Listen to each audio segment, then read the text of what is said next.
Hello, my dear students. Can we go ahead, everyone? Chalo, today we are going to discuss all the amendments basically which are applicable for your May 23 exam. Right, everyone?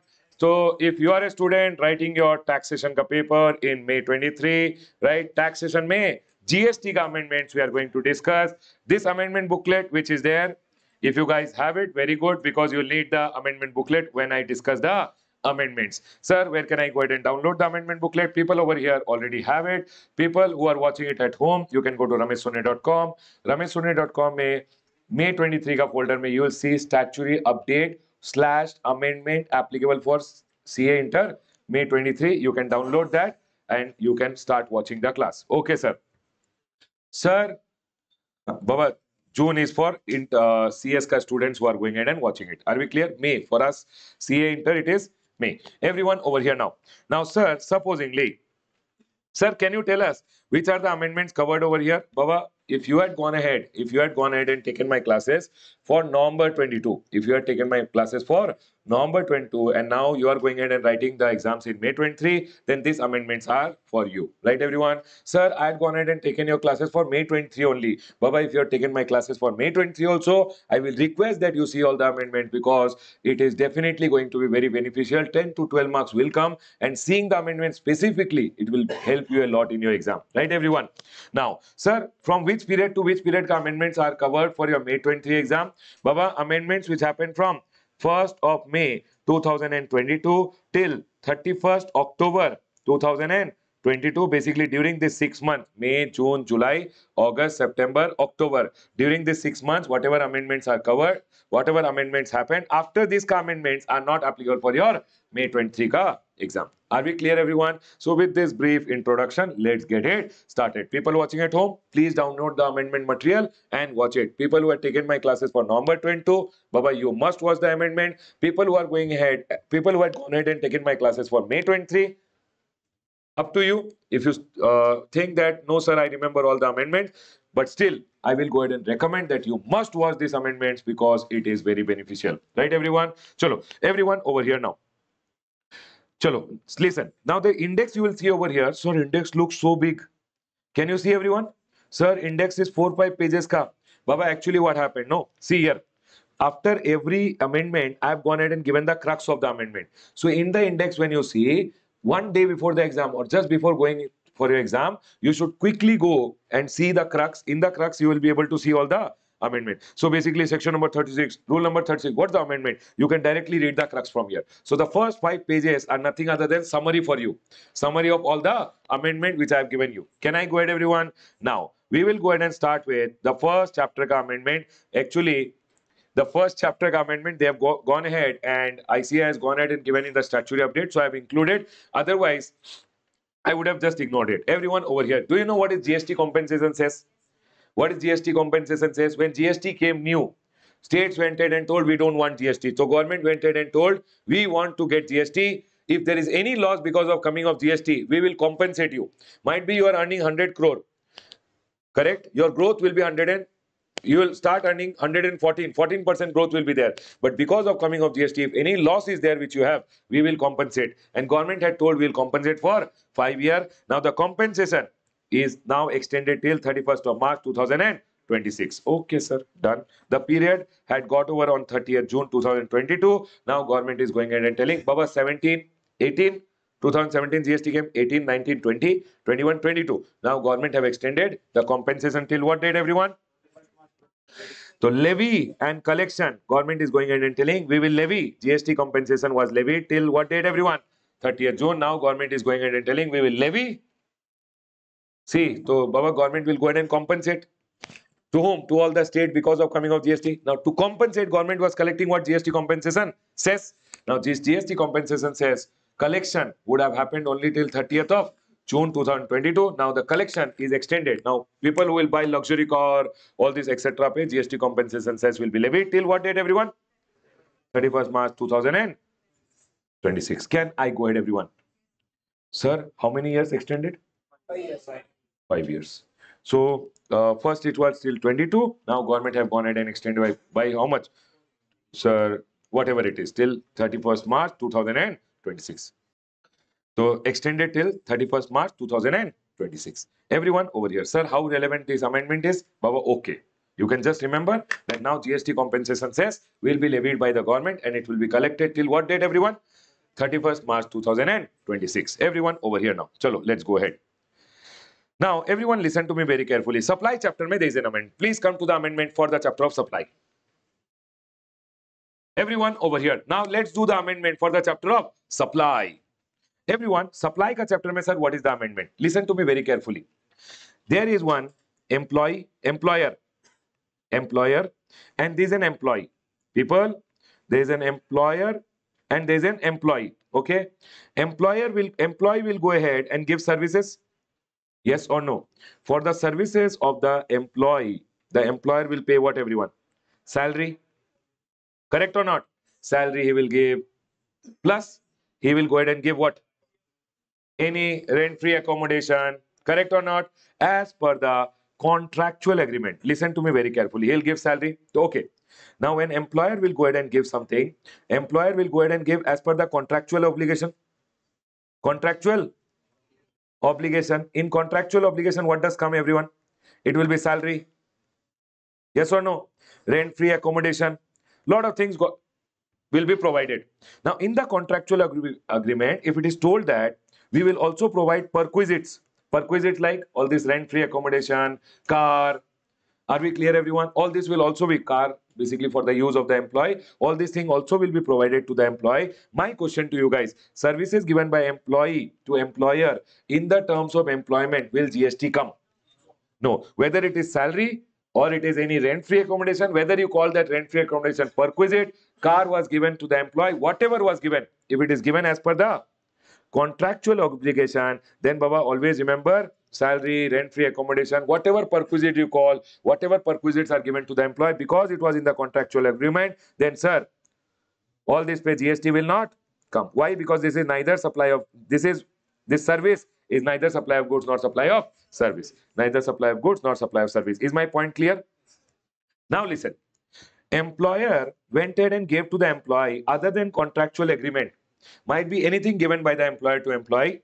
Employer giving to employee might be any other thing. Gift is given.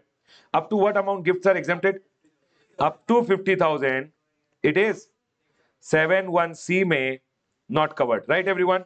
And GST will come or not? No. But sir, if more than 50,000 is given, then GST will come. And employer will also be able to take the ITC. Is my point 100% clear to you? That's all. They have gone ahead and clarified this. Nothing, no amendment. Everyone here. Clarification on perquisites provided by employer to employee as per contractual agreement. You tell me if it is as per the contractual agreement. Employee giving service, employer giving anything as per the contractual agreement. Perquisites, etc. Will GST come? No. Okay, not as per the contractual agreement. Then up to 50,000, GST will not come. But after 50,000, on that amount, GST will come. But sir, when GST will come, ITC also will be allowed. Everyone over here, the same thing over here. I've written the crux. Perquisites provided by employer to employee in terms of contractual agreement entered into between employer and employee will not be subject to GST. Anyone, any doubt till here? People, sir, if you have the amendment booklet, just a second, everyone. I'll take out the amendment booklet. Not the amendment booklet. Chart, I will take it out. Chalo. Okay, chart, if you have it. 1 minute. Everyone over here on the board, listen. If you have the chart book, you can just mark it over here. Where is the amendment, everyone? Clarification. Services given by employer, employee to employer. If employer is going ahead and giving anything as per what? Contractual agreement, then Baba, there will be no GST. Outside the contractual agreement, employer giving anything to the employee, up to 50,000 gift pay, there is no GST. More than 50,000, GST will come. Are we clear? The circular is relating to this. Can I go ahead, everyone? Next, this I think you already knew. There is nothing new. There is nothing new in this. Next, everyone over here. Do you remember, if you have the chart book over here, sale of land and completed building is neither supply of goods nor supply of sale of land and completed building. Sale of land is neither supply of goods nor supply of service. I'll ask you one question. Everyone listen. I went ahead. I have a land which is there. Okay? This land, all this little sand, etc. is there. It's like this. Okay? I sold the land. Neither supply of goods nor supply of GST. GST will not come. Neither supply of goods nor supply of service. You know what I did? I got a JCB machine, road roller, etc. Made this land. I went ahead and made this land full smooth. labeling, etc. done. I built one road over here, and plots were developed. Plots were made. One plot, two plot, three plot, four plot, five plot. And nowadays, you know, this is very common, right? People do the labeling and make the layouts and sell the layouts. Now tell me one thing. After doing labeling and selling the layout, you would have laid pipeline, etc. But still, is it sale of land only? Government clarified, Baba, after labeling also if you are selling, still it is sale of land only, neither supply of goods nor supply of service. So where is the amendment part, everyone? Nothing. The amendment says over here, see, whether GST is applicable on sale of land and labeling, laying down of drainage line, etc. Baba, government told sale of developed land is also sale of land is covered under paragraph number 5 of schedule 3, and accordingly GST will not come. So where is the amendment ka part? Nothing. There is a circular which has come clarifying. I think there is nothing to be worried about. Everyone over here now. Now listen to me very carefully. Everyone over here. Now, the next one which is there, I want you guys to 100% concentrate on this point. Okay, everyone, listen. I will go ahead and read the circular properly and we'll understand. Everyone over here. Aram se relax and aram se keep listening. Everyone here. GST applicability on liquidated damages, compensation and penalty arising out of breach of contract or other provision of the law. Now what was happening is people were receiving compensations, people were receiving penalties. Are we clear? And whatever money comes in my bank account, when the officer saw the money in my bank account, officer used to say, Ramesh, you have received a penalty amount. This is also your supply. This is also your relating to your supply. So everyone listen. Whenever I receive penalty, okay, I'll tell you, you broke the signal. You went. You paid penalty to the government. Correct or not? What is the service government gave you? Government is tolerating your act. Yes or no? So government is tolerating your act and hence you paid penalty. Yes or no? But actually, when you read paragraph number 5, Baba, paragraph number 5 ka, this part which is there, E part. Okay, this part may lot of conflicts were there.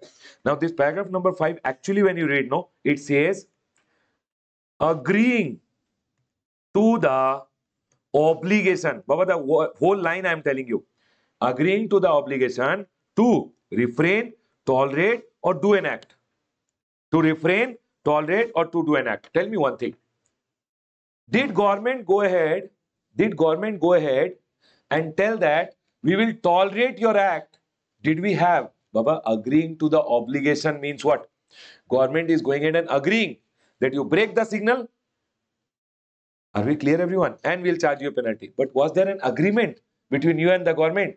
And hence, whatever amount was charged from you, there is no supply in return. Because for supply, what they are going ahead and telling over here, they have to go ahead and there has to be an agreement and then a consideration has to follow.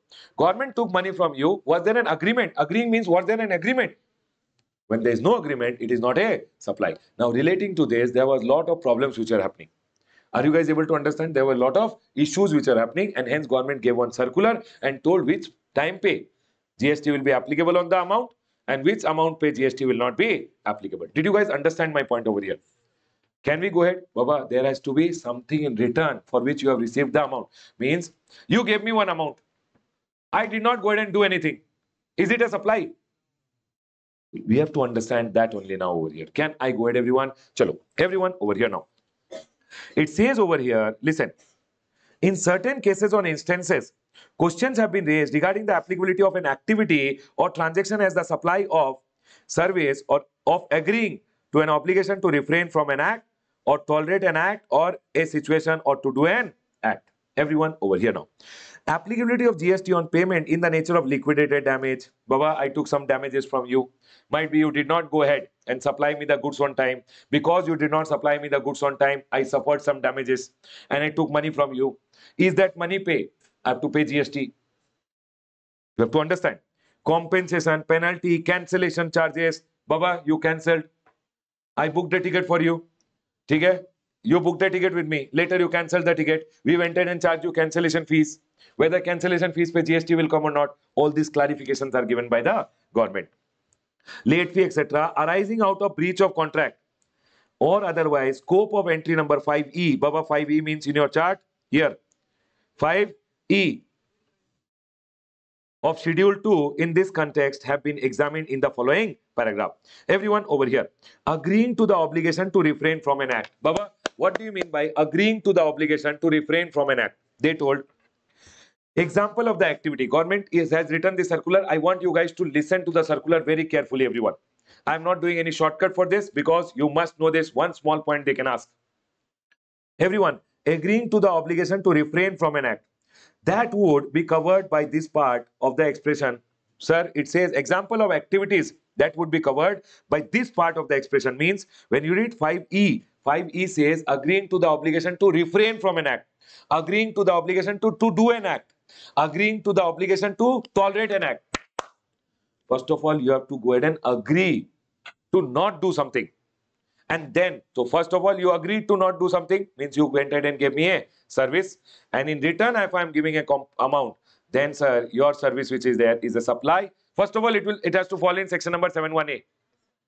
Activity, you have done an activity for a consideration in the course of your business. Now, government is telling, everyone listen, 7(1) may it falls. You think it is falling in 7(1), whether GST will come or not. So 5E may, the point which was written, refrain, tolerate, or to do an act, whether an activity will fall on that or not. Are you guys able to understand? So government told over here, see, non-compete agreement. For an example, I taught GST so well. Sir, your name? Ramesh. Hey, no, Ramesh. Sir, your name? Yuraj. Yuraj went ahead and told, in front of your institute only, I'll open one institute. I told, hey, Yuraj, don't do this. Refrain from doing this, everyone. Where one party agrees to not compete with the other party in a product or service or geographical area. I told this area you don't open, or this teaching you don't do, against a consideration paid by the other party. Then, Baba, it will be under supply of service. You have given me a service of not doing something, and I will pay you what? Well, I'll pay you an amount. That's a consideration for not doing something. Can I go ahead, everyone? Next. That is a consideration for refraining. Next, they gave the example. A builder refrains from constructing more floors even though permitted. I am permitted to make 25 floors. But besides ka home which is there, they went ahead and told, sir, if you make the remaining 5 floors, no, 20 floors only you make. If you make remaining 5 floors, no, what will happen? Sunlight will not come. By the municipality, I have the permission against a compensation paid by the neighbor housing project who wants to protect its sunlight. So, sir, they told me, sir, don't make 5 more floors. I agreed. And they paid me how much?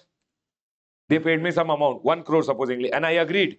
So am I going ahead and not doing something, refraining?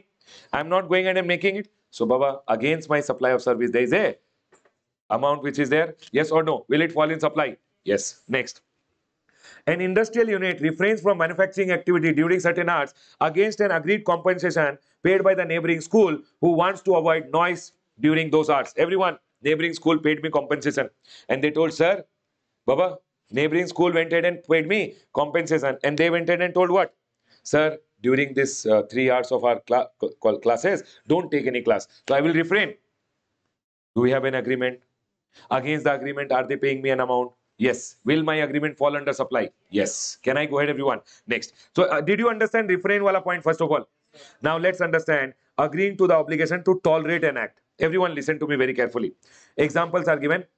Now, people listen. My shop is there. In front of my shop, one hawker is coming and standing and he is selling pani puri every day. Now, that person who is selling pani puri, am I not tolerating him? He is standing in front of my shop and people are not able to come and go properly. So when I agreed with, what is the agreement between me and him? Okay, I'll allow you to stand over here. I'll tolerate your act of standing in front of my shop. You have to pay me 10,000 per month. Is there an agreement? Is there a consideration? It will come in supply and it will be a supply of service. Everyone here. Shopkeeper allowing an hawker to operate from the common pavement, that is tolerating an act. Are we clear? In front of the house against a monthly payment by the hawker. Next, a RWA tolerating loudspeaker. Baba, we are in society over here. This society over here. They are telling, sir, you are going ahead and shouting, noise is there so much, correct or not? We are tolerating your act. We'll tell, okay, let's have an agreement. You tolerate, we will give you 10,000 per month. Is it okay? We had an agreement. Yes or no? They had an agreement and we are paying them 10,000. Is it falling in supply? Yes. Are we clear, everyone? Can I go ahead? So if I'm a resident welfare association, school is playing loud music. I told, hey, school, why are you playing loud music? We'll complain. They told, don't complain. We'll pay you 10,000. Am I going ahead and agreeing with them? Yes. Can I go ahead, everyone? Agreement was there and then they are paying. So agreement is also there and then compensation has come. Because without consideration, it will not fall in 7(1)(a).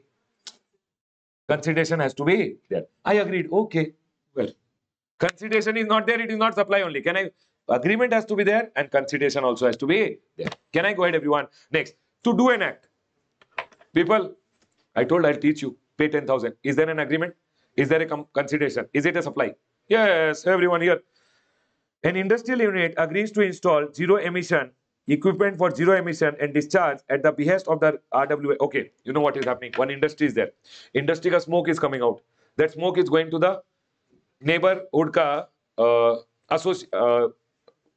society. That society ka association came and told these people, hey, industry, you do one thing, put one extra chimney so that the smoke will not come out too much and our society which is there, that will not become dirty. We agreed. We agreed with them, but they have to pay us amount. Are we giving a supply? Is it a supply of service? Yes, we agreed with them that we'll put an extra chimney. We'll do this act. But for that, you have to pay an amount. That is agreeing to the obligation to do an act. So if I'm agreeing to not do something, refraining, are we clear? Or agreeing to tolerate or agreeing to do an act, it is what everyone? Supply of service. The description agreeing to the obligation to refrain from an act, tolerate an act or situation was intended to cover services as described above. Means which services? Where there was agreement and the money has come. That services were to be covered in section number, paragraph number 5E. Are we clear, everyone? Now you tell me one thing. Yuvraj was going on the way. ठीक है? One car wala slowly touched. ठीक है? He's telling, hey, I want money. Car wala gave 100 rupees. Take 100 rupees.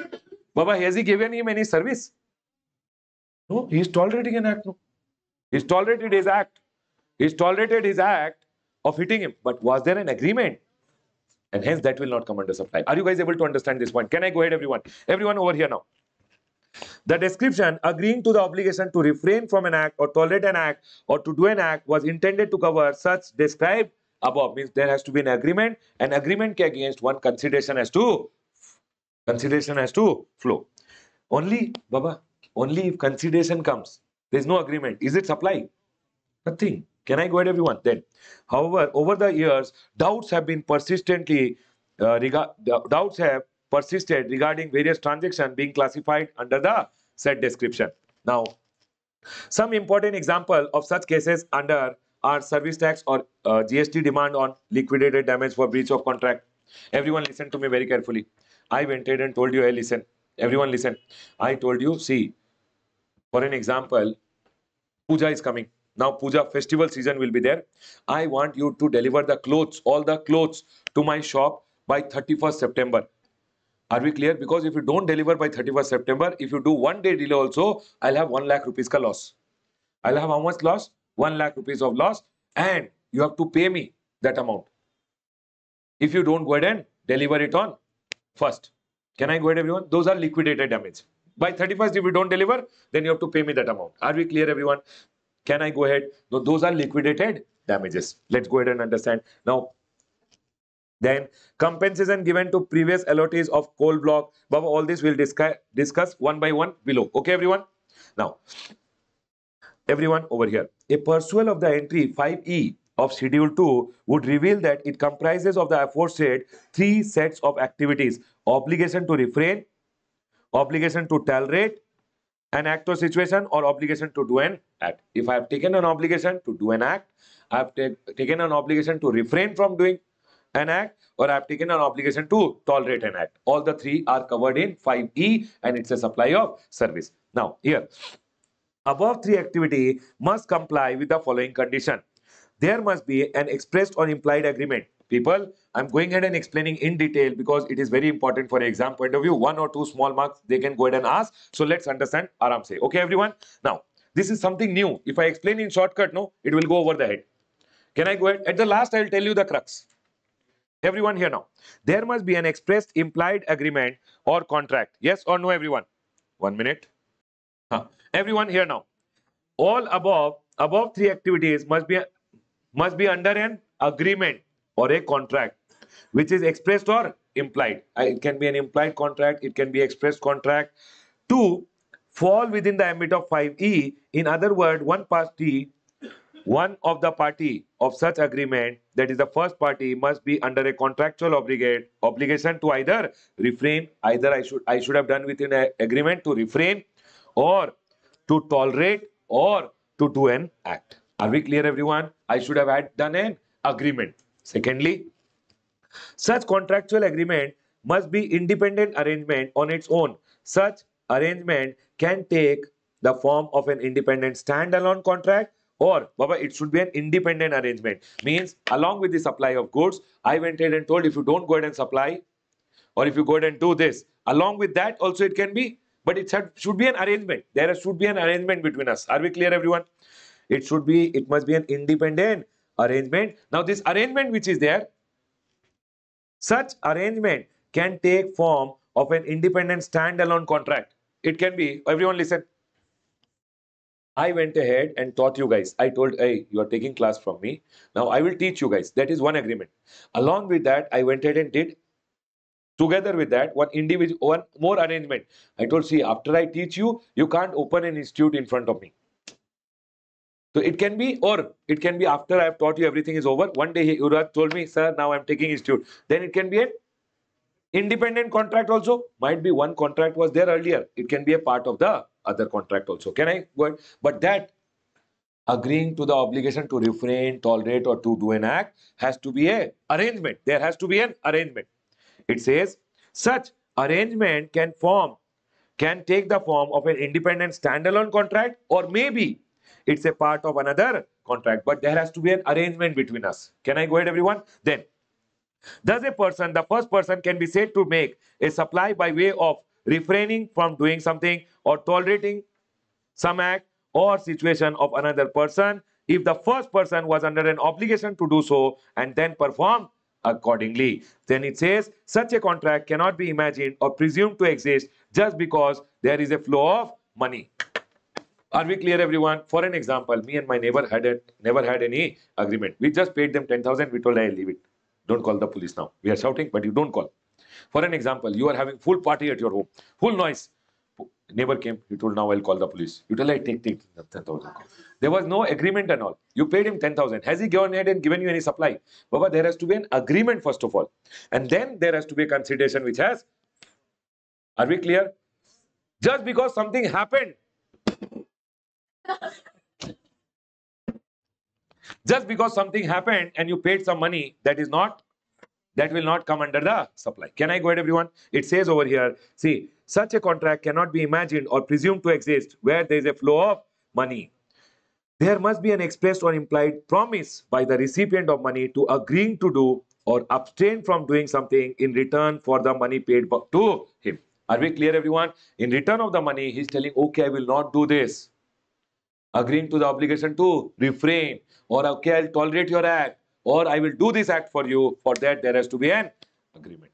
Agreement and then the consideration. Everyone, consideration must flow in return to this contract, or consideration must flow in return to this contract or arrangement. First of all, arrangement, then consideration. Arrangement, and then further, some consideration must flow in return to the arrangement or agreement or contract, the second party to the first party for such refraining, tolerating, or doing an act. So one party must be there who is going in and telling, okay, I will refrain or tolerate or do an act for you. Are we clear, everyone? And you have to pay me this much amount. Only then this will become a supply of service. Is my point 100% clear? Can we go ahead, everyone? Now, everyone over here.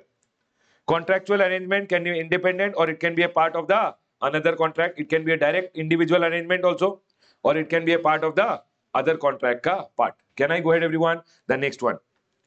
Thus, the first person can be said to be making a supply by way of refraining from doing or tolerating some act or a situation if the first person was under an obligation to do and then performed accordingly. Now, sir, taxability of this transaction is discussed in greater details in the following paragraph. Means all individually, one by one, they have gone ahead and told, and all individually government have gone ahead and clarified. Third, for our exam, what to do individually, you should remember. Can I go ahead, everyone?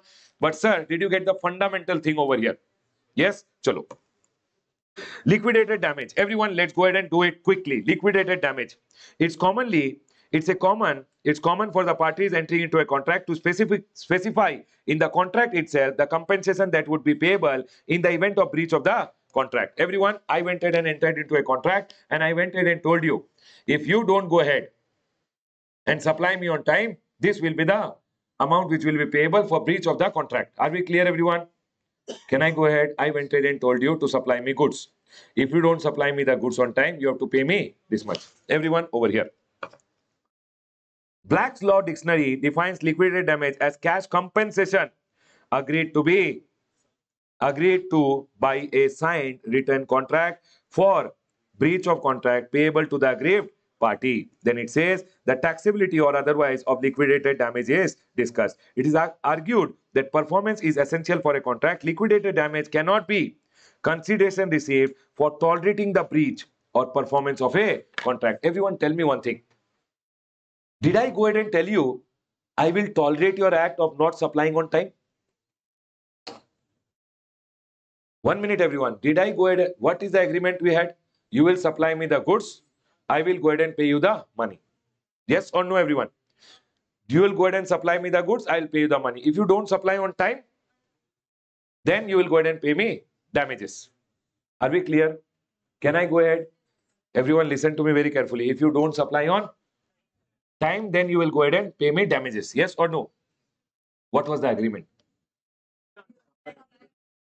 Baba, the agreement was for supply of goods. Yes or no? The agreement was for supply of goods on time. Did I ever expect that I will make money out of that contract? You will not supply on time and I'll earn money. Baba, that clause is just given so that you supply on time. Yes or no?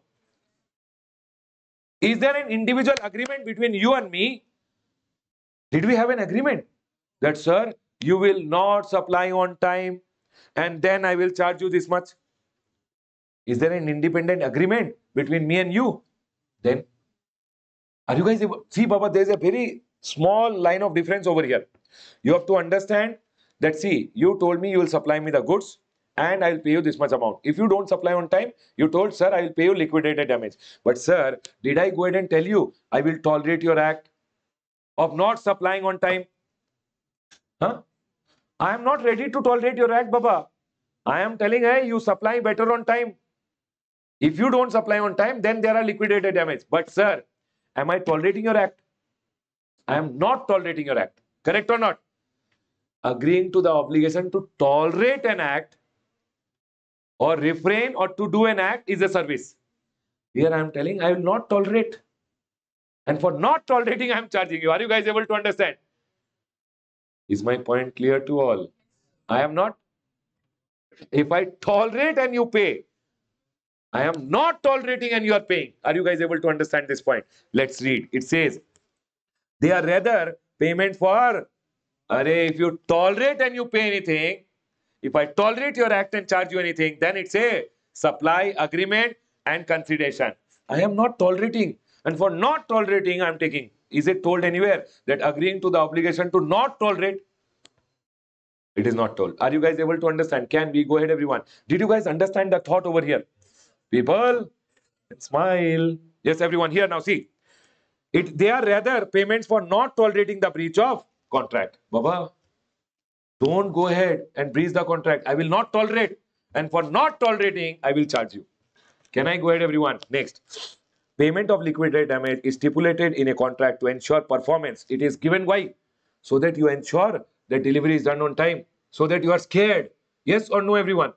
Then, and to deter non-performance or unsatisfactory performance or delayed performance. So that you don't delay, that amount is told over there. But is it told, because I will tolerate your act, I will charge you this much? People, did you understand the point now? Is it told anywhere that I will tolerate your act, for that I will charge you this much? Why is the liquidated damage there? So that you give me the goods on time, so that you are scared. But did we have an independent agreement that if you don't deliver on time, I am tolerating your act? Arey, it is not for tolerating an act. And hence, they went ahead and told liquidated damage are measures of loss and damage that the party would arise to a party due to the breach of a contract. They are not they don't act as a remedy for breach of contract. They do not reinstitute the aggrieved person. Means I will, whatever loss has happened, that loss has happened to me. Then it says a contract is entered into for execution and not for its breach. Can we go ahead, everyone? And it says Baba, the liquidated damages or penalty are not desired outcome of a contract. What is the desired outcome of a contract between us? Supply of goods. Is that the desired contract? That we had a contract that you don't supply on time, then is that the desired? Was I ever expecting it? No. And hence they are telling, by accepting the liquidated damage, the party aggrieved from the breach cannot be said to have permitted or tolerated the deviation. I'm not going ahead and telling that you have tolerated your act of not performing. Are we clear, everyone? And hence, it says over here, by accepting the liquidated damage, the party aggrieved by the breach cannot be said to have permitted or tolerating the deviation or non-fulfillment of the promise, where the amount paid as liquidated damage is amount paid only to compensate for the injury. Baba, it is paid why? Because you delayed, I have injury. Because you delayed the goods, my loss of sale has been compensated. Yes or no, everyone? It is consideration or compensation? Compensation. Against an agreement, consideration has to come. Are we clear? Can I go ahead, everyone? Next, everyone over here. Liquidated damage is an amount paid only for compensating the injury loss suffered by the aggrieved party due to the breach of the contract, and there is no agreement expressed or implied by the aggrieved party receiving the liquidated damage to refrain from or to tolerate an act for or to do anything for the party paying the liquidated damage. Am I going ahead and tolerating your act? No. Am I going ahead and refraining from something? Or am I doing something for? I am not tolerating, and for not tolerating, you are paying me. It is not tolerating, refraining, or to do an act. Is my point clear to all? And then it says, in such case, liquidated damage are merely flow of money from the party who causes breach of contract to the party who suffers the loss. Such payment do not constitute consideration for a supply. People, liquidated damage do not constitute. Baba, I'm not cut anything, okay? I've just made a bracket. 1 minute, everyone. I've just made a bracket so that you remember important line. Such payment do not constitute consideration for supply and are not taxable. Baba, liquidated damage are compensations. Because I have incurred a loss. It is not a consideration. Did I ever agree with you that you don't supply on time?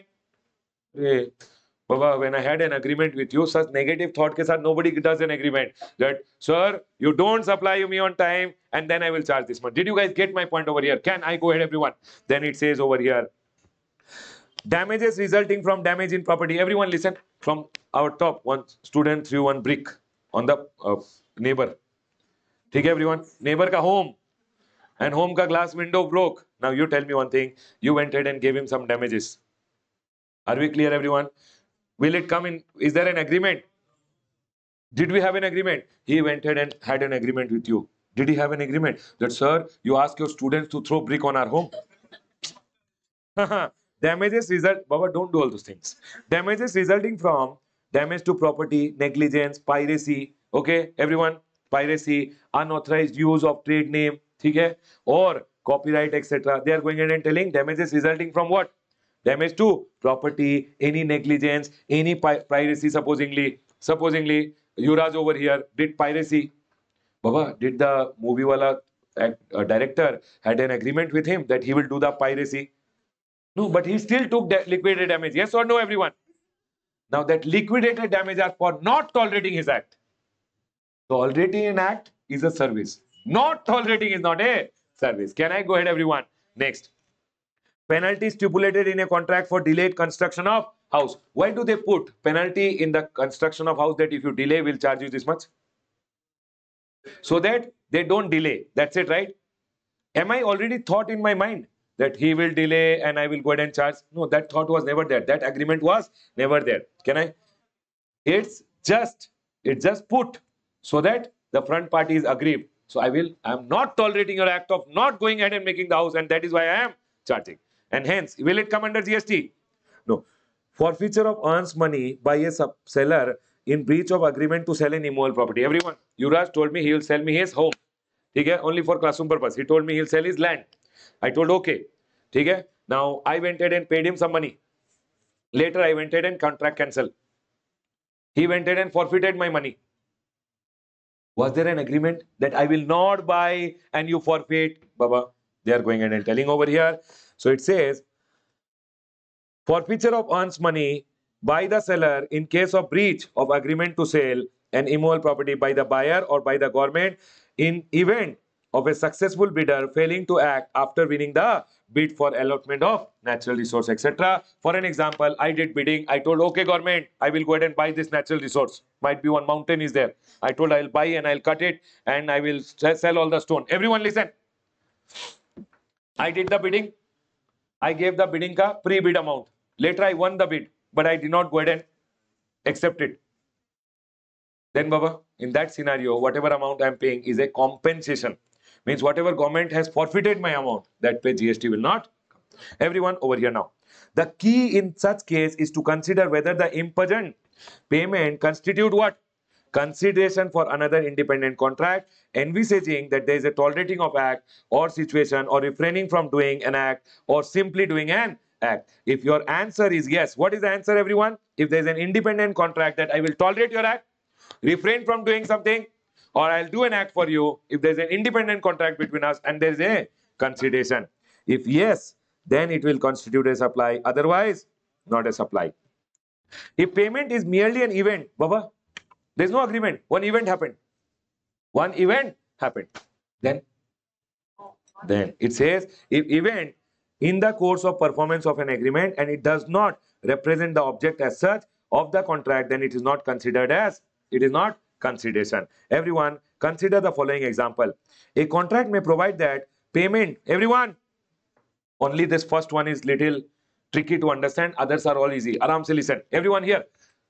A contract may provide that payment by the recipient or services shall be made before a certain date, and failure to make the payment by the due date shall attract late fee. Everyone, I told you, if you don't make the payment by date, we went ahead and told you that, sir, if you don't make the payment by this date, then we'll go ahead and levy a penalty of 100 rupees. Was there an agreement?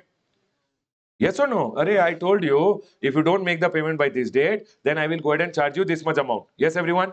Along with the contract, another independent arrangement was there that if you don't make the payment, I'll go ahead and charge you 100 rupees per day. Is there an arrangement? Are you giving me the money? Yes. It will come in supply or not? Yes. A contract for transportation of passenger may stipulate that ticket amount shall be partially or wholly forfeited if the passenger doesn't show up. For an example, I went in and told you that we'll transport you and you paid me 5,000. Then we had an arrangement also in the contract only that where we told that if this person doesn't come, when the flight is going, if the person doesn't come, whatever amount is taken, we'll forfeit it. Are they going ahead and tolerating an act of not coming? And for tolerating an act, are they taking an amount? Yes. And hence, have they given a supply of service? Yes. The next one, a contract for package tour may stipulate forfeiture of security deposit in the event of cancellation of tour by the customer. Everyone, I told you I'll take it on a tour. Agreement is there, consideration is there. I told additionally that, sir, if you don't come on the tour later, what deposit you have given 10,000 will be forfeited. Is there an agreement that I'll tolerate your act of not coming on the tour? Yes or no? When I have an agreement and you are paying the amount, that will be what, everyone? Supply of service. Everyone, a contract for lease of movable immovable property may stipulate that lease shall not be terminated for certain period. If it does so, he will be liable to pay certain fees. I went ahead and told, lease with you 1 year, 10 years ka lease. If you cancel in between, first lease ke liye I am taking this amount. Then additionally I told, if you go ahead and cancel the lease amount, anytime you cancel the lease, I'll charge you this much amount. Then that's a separate arrangement, and for that I'm taking a money. That is what, everyone? Supply of service. Next, some banks similarly, Baba, bank went ahead and told you we are giving you loan, and for loan we are taking interest. But sir, along with that, if you go ahead and return the money, if you give the loan, pre-closing the loan, then we'll charge you 10% of this amount. Is there an agreement? And government bank is going ahead and tolerating your act, and for that bank is charging anything, then sir, it's a supply of service. Are we clear, everyone? Please remember this 5 example. I want all the students to remember these 5 examples properly. Can I go ahead, everyone?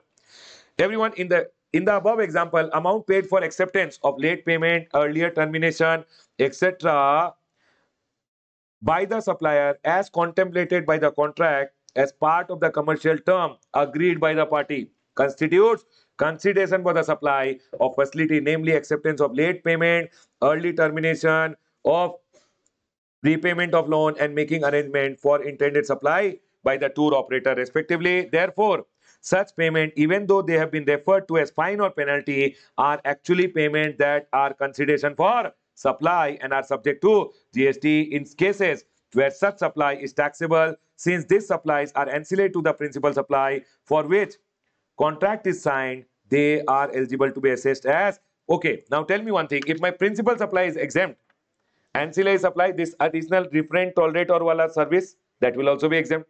If principal supply is taxable, this will also be taxed at the rate of principal supply. That is what they are telling. Naturally, such payment will not be taxable if the principal supply is exempt. Now tell me one thing, liquidated damage, everyone. Liquidated damage is not a supply. Are we clear, everyone? But then they went ahead and told you some additional things over here. Please be very careful. And liquidated damage are not constitute consideration for supply and are not taxable. Can I go ahead, everyone? Remember this point, everyone. The next one, everyone, over here. Check dishonor or fine or penalty. Everyone listen to me very carefully. I went ahead and told you, please make the payment. You made the payment. The check got dishonored. You paid me 500 rupees. You told, sir, okay, take 500 rupees. Was there an agreement that you will give me the check and the check will get dishonored and you have to pay me 10,000 rupees? You gave me a check. I deposited in bank. Check got dishonored. I told I'll file a suit against you now. Baba, was there an agreement between us and because of that you paid me any amount? There was no agreement. Everyone over here. The supplier wants payment to be received on time and does not want check to be dishonored. But what does any supplier expect? That check will be dishonored and all those things? They are never implied or expressed. Or, Baba, it is never implied also that we are expecting your check to be dishonored, or we don't have an agreement also on part of the supplier that he would tolerate depositing of invalid, fake, unworthy instrument. I have never gone ahead and told you your fake check I will deposit, and if the check turns out to be fake, I will charge you this much. There was never an agreement, yes or no? And hence, against consideration in the uh, penalty, the fine or penalty that the supplier or a banker imposes for dishonor of check is a penalty imposed for not for tolerating or act or situation, but a fine or penalty for not tolerating. Baba, why am I charging you a fine? Because I can't tolerate your act. Tolerating an act is a service. I am not tolerating an act. Are you guys getting it? And when I am not tolerating an act, it is not a supply. Everyone, penalty imposed for not tolerating or penalizing and thereby deterring and discouraging an act. So I am not, Baba, if I am tolerating means I am encouraging. Okay, even if it has happened, give me 500 rupees. If I am not tolerating means what?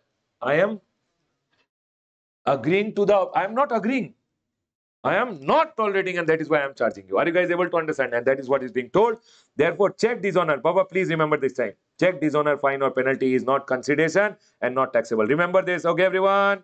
One line, last line, last line. Take everyone. You know, a student, what he will do? He will go home. Whatever liquidated damage, he'll write the summary. Sir, check dishonor, he'll write the summary. Because out of this 4-5 point, might be you get 1 point. Might be you don't get anything out of it, but it's there. So I've gone ahead and explained. Everyone here now. Penalty imposed for violation of law. Everyone. Who is this? This is Balu. We'll draw Balu. Where is Balu? Sir, too much seriousness. This is Balu's bike and this is Balu. Okay, everyone, this is Balu's girlfriend. Where is Balu? Hey, Balu. This is Balu's girlfriend. Okay, Balu and Balu's girlfriend are going. Now, supposingly, Balu was not wearing a helmet. Hero. Girlfriend also not wearing a helmet. Now, police caught. He paid 500 rupees. Was there an agreement between him and the police that police will tolerate his act of not obeying the law? Baba, such kind of contracts are not made. Yes or no? That you do illegal thing of not wearing the helmet and we'll charge you 500. Are you guys clear with this? And hence, whenever police is tolerating your act of what? Violation of law, is there any supply by them to you and you are paying the amount? Is there an agreement? And hence, remember, fines and penalties chargeable by government or local authority imposed for violation of statute, bylaws, rules are not leviable to GST. Did you guys understand? Shall we read this? Did you guys understand this part? Yes, everyone. So please remember this point, everyone. Can we go ahead, everyone? There's no agreement between you and the government, no? That you will go ahead and ride without a helmet and you will pay this much. Can we go ahead, everyone? Next, government is never expecting you to do that. Next, forfeiture of salary or payment. Baba, what is it, everyone? Forfeiture of salary or payment of bond amount in the event of employee leaving the employment before minimum agreed period. You told I will be there in the firm for 6 months. Everyone, you told I will be there in the firm for 6 months. I told okay. But if you leave before 6 months and you don't give notice period, then we will go ahead and charge you 10,000 rupees or 50,000 rupees. Everyone, tell me one thing. You left the firm without going ahead and giving a notice. I charged you 50,000 rupees. I am tolerating your act or I am not tolerating your act? Not tolerating, yes or no? And it says the provision of forfeiture of salary or recovery of bond amount in the event of employee leaving before the minimum agreed period are incorporated in the employment contract to discourage non-serious candidate.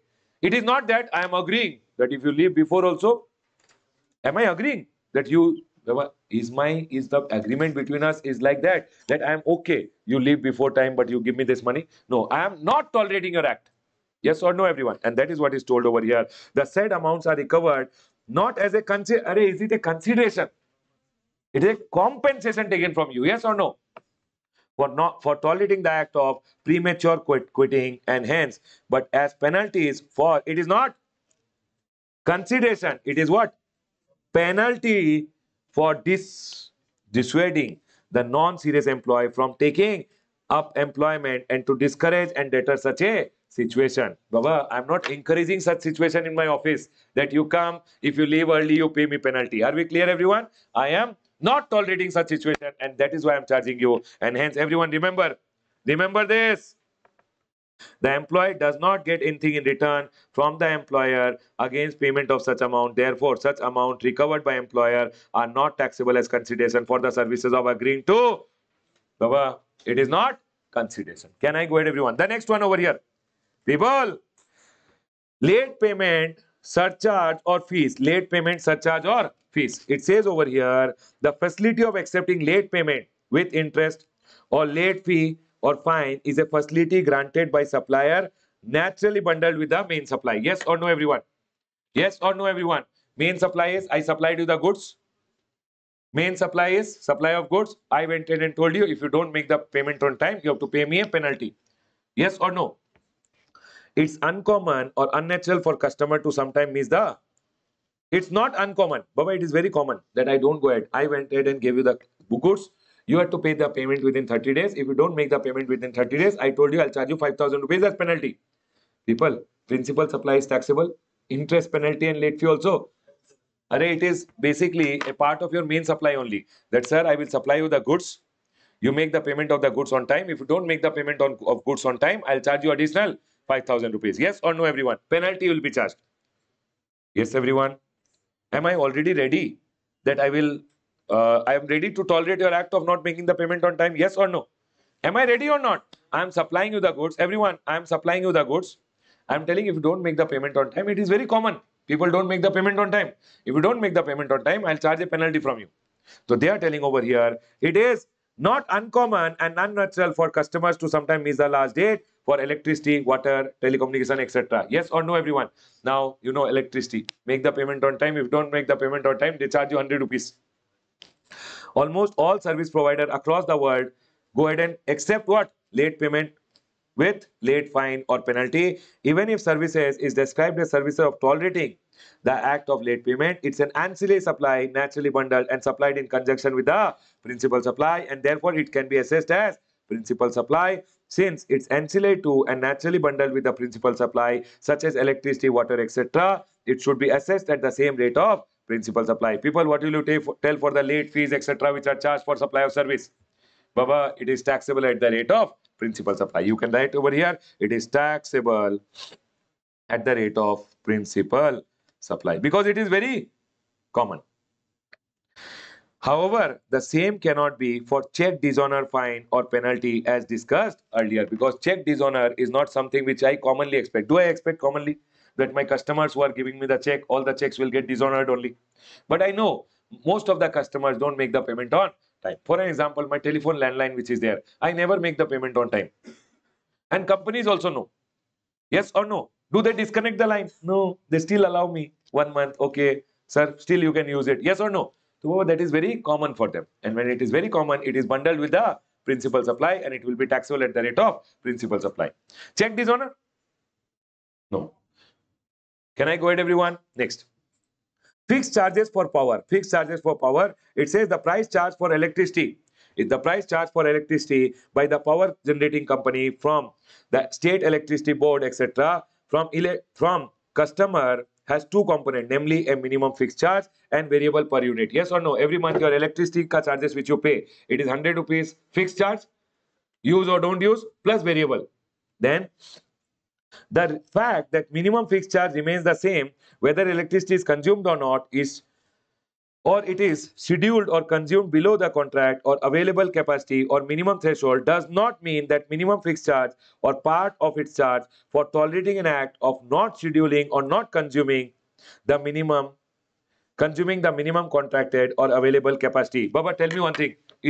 You went ahead and told, okay, sir, you supply electricity, minimum will pay 100 rupees and variable will pay this much. Now they went ahead and supplied electricity. They went ahead and charged you minimum 100 rupees every month. Is it for not tolerating your act of going ahead and consuming minimum? Arey Baba, it is an act of supplying the electricity, and for supplying electricity, they are telling we'll charge you 100 rupees minimum charges. Are we clear, everyone? Can you go ahead and say, sir, they supplied electricity and they tolerated my act of not consuming this much, and that is why they are charging 100 rupees. And that is what is told over here. Both the component of the price, the minimum fixed charges or the capacity charges and the variable energy charges are charged for sale of. It's a normal sale. It's a normal sale. It is not that they are tolerating your act of not consuming the minimum electricity and that is why they are charging you 100. Is it that? It's a normal sale of electricity and for that they are charging you the amount. And thus are not taxable. Baba, electricity is not taxable. Why? Because sale of electricity by anyways GST is not there. Can I go ahead, everyone? Now whether they charge you fixed amount, whether they charge you variable amount, it's what? Sale of electricity. Can I go ahead, everyone? Next. Cancellation charges. Everyone over here now. Last one. This is the last one, everyone. Last one. Okay? I know it's very difficult, but whatever points I've told you, please remember them. Everyone here. It's common business for suppliers. Okay, everyone, I'll tell you. I'll tell you, you tell me the answer. I told you, flight ticket, I'll sell you. I sold the flight ticket, 5,000 rupees. I did an act for you. You paid me the amount. It's a sale for me, normal. Take everyone. I also told in the contract that if you cancel the flight ticket, cancellation charges will be taken. Is it tolerating your act? Is it common in business? I'm tolerating your act and for that I charge you cancellation charges. Is there an agreement? Is there a consideration? Is it supply? That's all. Everyone, here I will read. The facility survey, the facilitation service for allowing everyone over here. Cancellation against payment of charges is natural part of the bundle. It's invariably supplied by the supplier to passenger transportation service as natural bundle and is conjunction with the principal supply in the ordinary course of business. Therefore, facilitating supply of allowing cancellation of an intended supply against cancellation fees or retention or forfeiture of the whole consideration or deposit should be assessed as the principal supply. Means whatever cancellation charges are taken, will GST come? We had an agreement. You paid the amount. Will GST come? Yes. At what rate? Principal.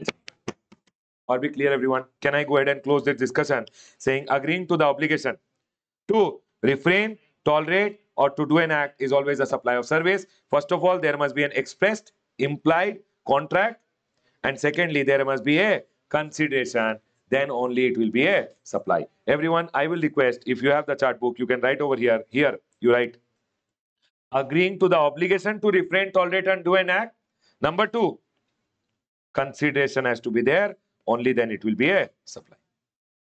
Are we clear, everyone? Number one, there has to be an agreement. Number two, there has to be a consideration which flows. There has to be an agreement or arrangement between us and then a consideration to refrain, tolerate, or to do an act. Only refrain, tolerate, or to do an act के लिए agreement and consideration. Are we clear, everyone? I'll request all the students to please read this again once. Okay, everyone? Chalo. I am done. I am done with your supply related amendment. What is the number one? Sir, this one. Paragraph number 5E related. What government told now? There has to be an agreement to refrain, tolerate, or to do an act, and in return, there has to be a consideration. Only then it is supply. Otherwise, not a supply. Secondly, sir, I told you land ke liye, labeling of land, making plots and selling is also sale of land only. Exempt neither supply of goods nor supply of service. Sir, anything paid by the employer to employee under a contractual agreement is neither supply of goods nor supply of service. Are we clear? If there is no contractual agreement, employer giving gift up to 50,000 is exempt. Not exempt. It is not in 7(1)(c). More than 50,000, it is taxable. And what will come? GST will come and employer can take ITC also. Am I correct, everyone? Chalo, your guys are able to register the three things. Chalo, let's move ahead, everyone. We are done with the chapter of supply. Congratulations, everyone. Everyone, let's do the amendment for the chapter of charge of GST. Everyone, charge of GST ka chapter mein, please come. We'll go ahead and do the amendment. What is the amendment over here? Listen. Goods transportation services mein, goods transportation service, GTA related service. Everyone over here. GTA related services mein, they have gone ahead and inserted two proviso. What are the two provisos? Okay. They have gone ahead and told, sir, GTA ka services mein generally what will happen? Recipient will pay tax under RCM. But recipient will not pay tax under RCM when? When GTA has gone ahead and taken GST under, when GTA is going ahead and charging GST under forward charge mechanism. So in the proviso they have written, nothing contained in this entry means reverse charge will not come if the supplier has taken registration, means GTA has taken registration and exercised the option to pay tax on services of GTA in relation to transportation of goods supplied by him under forward charge. So if I am a GTA and I have gone ahead and told that I will go ahead and charge GST under forward charge, will reverse charge come or not come? No, means reverse charge will not be applicable. And sir, also plus and the supplier has issued a tax invoice to the recipient charging central tax at the rate applicable and has made a declaration as prescribed in the annexure 3 on such invoice. Nothing, Baba. He should just make a declaration in the invoice. GTA when is Baba GTA is registered. He is charging GST under forward charge. In the invoice, he will write that, sir, I am charging GST under forward charge. You don't have to pay under reverse charge. And that is what is told in the annexure, not applicable for you. Are we clear, everyone? What you can remember? Generally, GTA service reverse charge. What is reverse charge? How much percentage, everyone? 5%. Yes, you remember, everyone. But sir, if GTA wants, GTA can go ahead and take registration, file a also first take registration, and then he can go ahead and charge GST under forward charge, and he will issue you a tax invoice where he will go ahead and charge GST under forward charge mechanism. Are we clear, everyone? That's it, everyone. Now listen to me very carefully. Now, everyone over here, can you tell me regarding GTA how to remember? People, GTA, if he is supplying services to registered person, or GTA can supply services to unregistered. I am teaching you GTA completely. Listen quickly, everyone. I am teaching you GTA now. Everyone here now. Registered person can be a TDS deductor under GST, registered under GST, or it can be other registered person. Yes, everyone. Unregistered person can be factory, registered under the Factories Act. People with me. Body corporate, which is registered under the Companies Act, basically body corporate under their act. Then society, which is also registered under the Societies Act. Cooperative society. Are we clear, everyone? Then partnership firm. Partnership firm can be registered, unregistered, including LLP and association of person. Can I go ahead, everyone?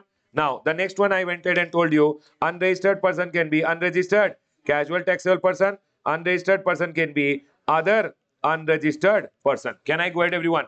Now, I went here. If GTA has not opted for forward charge, remember, 5% will come always under RCM, RCM, RCM, RCM, RCM, RCM, RCM, RCM, and RCM. Yes, everyone. But then I went ahead and told, in this scenario, government told GST is not required to be paid under RCM. So exempted. Here also, here reverse charge, all reverse charge. Correct everyone? Tell me one thing. If factory is registered under GST, then this is unregistered under GST. This is registered person under GST. If factory is registered under Factories Act, but unregistered under GST, then RCM. But if factory is registered under the GST Act, then other unregistered person RCM. Can I go ahead everyone? Here, this is also exempted. Casual taxable person if unregistered, and all other unregistered person, you people, you are exempted. So you don't have to pay GST under RCM. Now if GTA wants, GTA can opt for 12% or 12% or 5% they can charge under forward charge mechanism also. Now if GTA is going ahead and supplying, GTA takes registration, it is going ahead and telling sir I will charge GST under forward charge, and it issues you a tax invoice, then it can go ahead and opt for 5% or 12%. Then here what will happen? This will still be exempt. Here what will happen? Forward charge, forward charge, forward charge, forward charge, forward charge, and forward charge. Here it will be exempt and here it will be exempt. But wherever it is forward charge, GTA now has the option to charge 12% or 5% under forward charge mechanism. So generally GTA services is reverse charge. But sir, if GTA, what is the amendment? If GTA has taken registration and it is exercising the option to pay GST under forward charge mechanism, or so it has, and also it has given a tax invoice charging GST, yes or no? And also it has made a declaration on the invoice that sir, we are charging GST under forward charge, you don't pay under RCM, then RCM will not be applicable. That's all. They are telling RCM will not be applicable if this is done by the GTA. Is my point clear to all? Baba, in your chart, you will be able to see in the RCM ka chart over here. Sir, reverse charge is applicable generally, but reverse charge will not be applicable. What is that change over here? Supplier has taken registration, opts to pay GST under forward charge, and he issues a tax invoice charging GST and also makes a declaration on the invoice issued by him that he is charging under forward charge, you don't pay under RCM. Is my point clear to all? Otherwise, always GTMA, what will happen? RCM. But if these conditions are met, then will you pay under RCM or forward charge GTA? Forward charge GTA. Can I go ahead, everyone? The next one over here. Can I go ahead? Next, you know what? If GTA is charging 12%, no, GTA will get ITC. If GTA is charging 5%, no, no ITC. Can I go ahead, everyone? Next. Sir, tell me one thing. GTA is charging you 12% or 5%. Will you be able to take ITC as a buyer? Service ka taker? Well, yes, you will take the ITC. Can I go ahead, everyone? But GTA, when it is charging 12%, it will not get, it will get ITC, all ITC. If GTA is charging you 5%, it will not get any credit. Can I go ahead, everyone? Next. Sir, the next one over here is relating to government, relating to postal services. Everyone, you do one thing. This we'll understand along with exemption. Along with the exemption, I'll go ahead and talk about it. Can I go ahead, everyone? Along with the exemption, we'll be talking about it. Next. Everyone over here, listen to me very carefully. I went ahead. People over here. Earlier, renting of residential house, whether to registered person, unregistered person, whoever, if anyone was renting out a residential property, whether for my business, whether I'm a registered person, whether I'm an unregistered person, there was no GST. But now government went ahead and told, for an example, my landlord who is there, he has entered and given me a residential property. And I'm a registered person under GST, I will pay GST under RCM. Are we clear? If I'm an unregistered person, no GST to be paid under RCM. It is exempt. Can I go ahead, everyone? Now, so what I'm telling over here, any person, supposingly, my landlord gave me the property and I am using it for my residence. Everyone, for the residence of my employees, I'm claiming it as a business expense, then RCM. Sir, my landlord might be registered, unregistered. He gave me a residential property for, and I'm a registered person, but sir, it is used as his residence. Expense is claimed as drawing. I'm not going ahead and showing it as my business expense. I'm showing it as my drawings. Baba, can't businessman have home? Correct or not? I am registered in GST, but I have gone ahead and taken a home for staying purpose. It is not a business expense. Then exempt. Sir, my landlord gave me a home. I am unregistered. Are unregistered person to you use for your business, you use for your residence. It is always exempt. Can I go ahead, everyone? These 2 points, please be careful. See, everyone, you tell me. He thought I'm asking him. My landlord, registered, unregistered, doesn't matter. He gave me a home. I am a registered person, but I'm using it for my personal residence. Exempt. My landlord gave me a home. Okay, everyone. Residential property. Baba, commercial property, the always GST is there. We're not talking about commercial property. My landlord gave me a residential property and I'm using it as my studio to teach. And I'm showing it as my business expense. Then RCM mein GST has to be paid. Are we clear, everyone? But sir, tell me one thing. My landlord gave me a home. I'm staying with my beautiful wife over there. Now, in that scenario, do I have to pay GST under RCM? Baba, I'm going ahead and claiming it as my drawings only. It is not my expense in my business. Then, sir, in that scenario, RCM will not come. It is exempt. I hope this point is 100% clear. Everyone, please come down now. See, these are the two changes. Here one amendment and one 5AA inserted. Can I go ahead, everyone? I hope everyone is clear with this point. Charge of GST mein one more amendment is there, which is relating to government. But sir, government wala amendment, I will go ahead and talk about it. See, this post mein one amendment is there. P is green. Correct, everyone? Post mein amendment is there, but I will talk about the post related amendment in exemption. Are we all clear till here, everyone? Can I close my discussion on charge of GST? Done. Come to the next one, everyone. Composition levy. Everyone, please come to composition levy. Now, everyone, amendment in the chapter of composition. Sir, what is the amendment in the chapter of composition? Listen. Composition levy mein, they went ahead and told, if you are a manufacturer of pan masala, aerated water, ice cream, tobacco, correct, you are ineligible. Plus, they told, if you are manufacturing fly ash bricks, fly ash aggregate, correct, everyone, fly ash block. And they told, if you are manufacturing fly ash aggregate, means those fly ash ka bricks etc. type of cheese only, it's known as fly ash aggregate.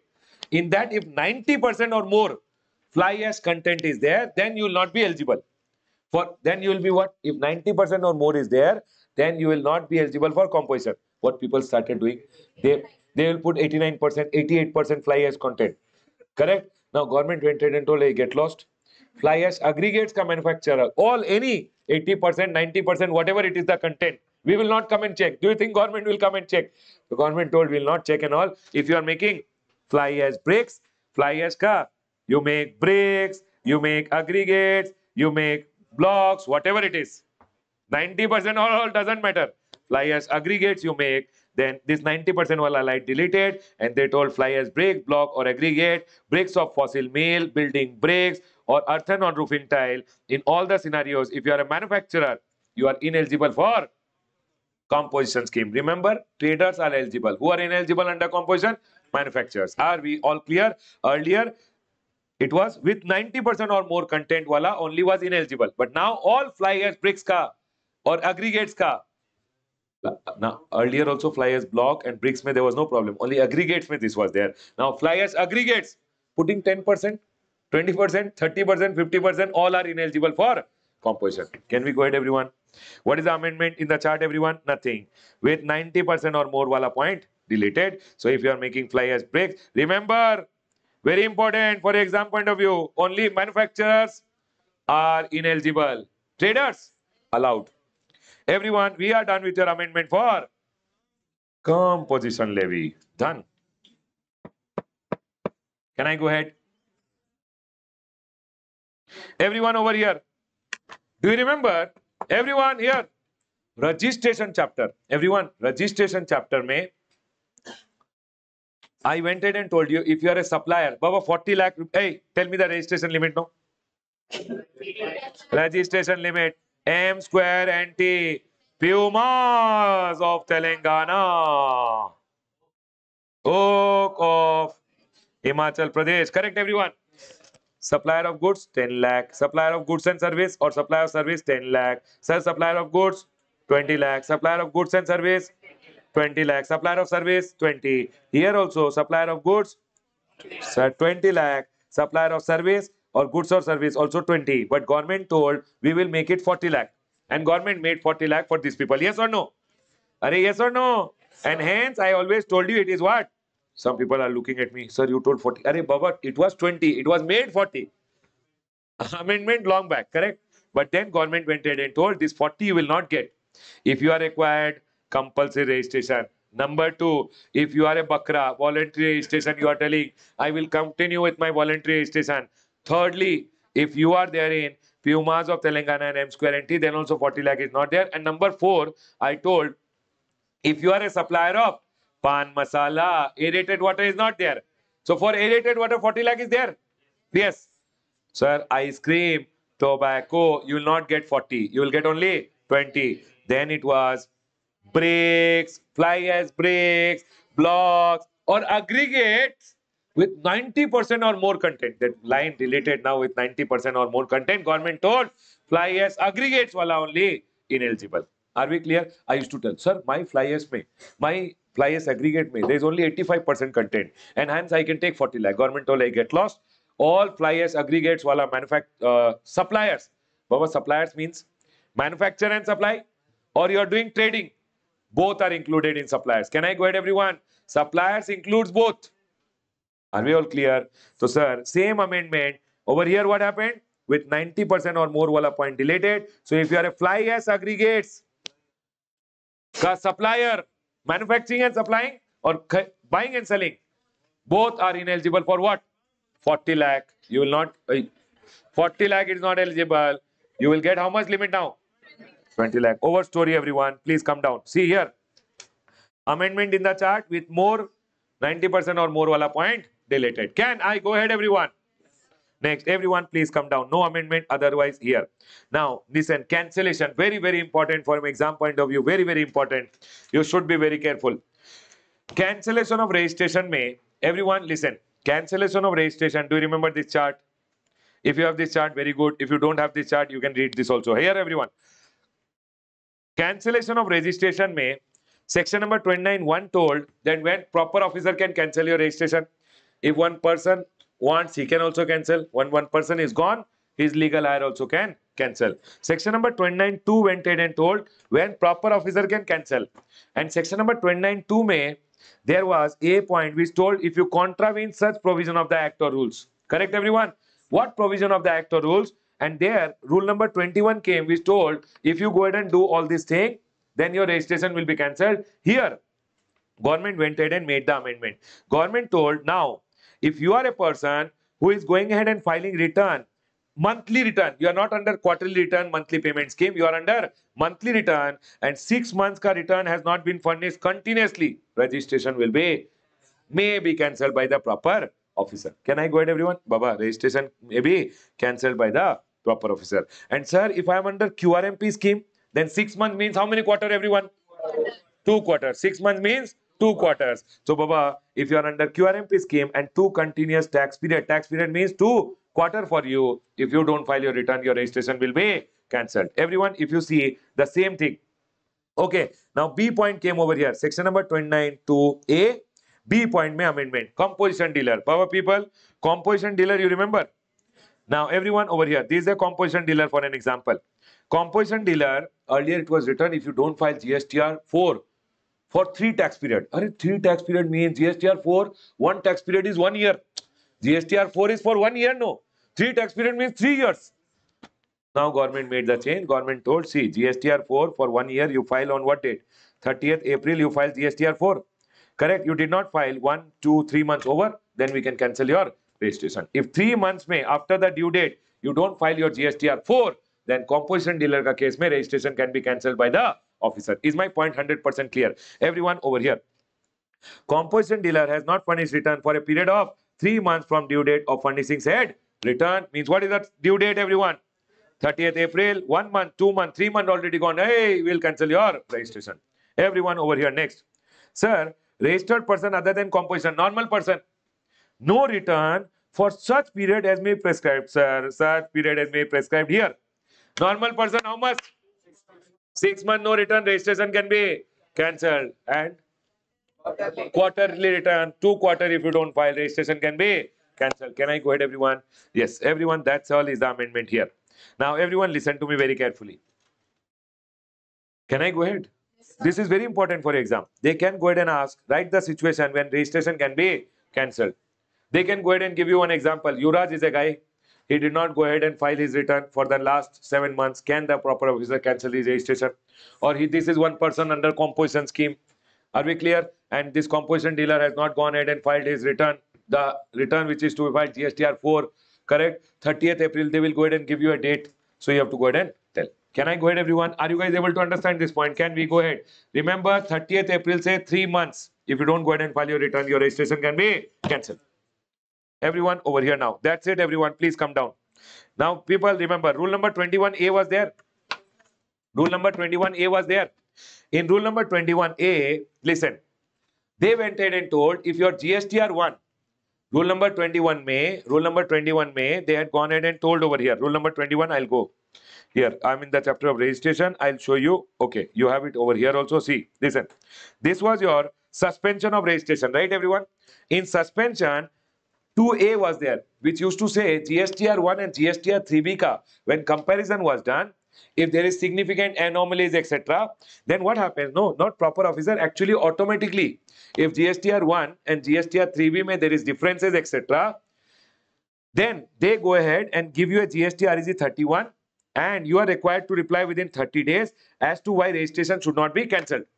Now, you know what happened? They went ahead and told you GSTR 1 you filed, but GSTR 3B you did not go ahead and file only. And they went ahead and suspended your registration. Now, in that scenario, if you go online and file your return, now new thing introduced saying, sir, where registration has been suspended under 2A means because there was differences between your GSTR 1, GSTR 3B, sir, then they are going, see, where a comparison of the return means your GSTR 3B with the details of outward supply in GSTR 1, GSTR 3B and GSTR 1, or the details of inward supply based on suppliers, GSTR 1 means your GSTR 2B and GSTR 3B, or they are going ahead and telling any other analysis was done and there was what significant differences which showed that you have gone ahead and done contravention, then they can go ahead and issue what? They can go ahead and suspend your, means automatically suspension of registration happens and you are informed and they tell you, you please go ahead and reply to us why your registration should not be cancelled. Now, in this scenario, when you went ahead and received the GST REG 31, what you did?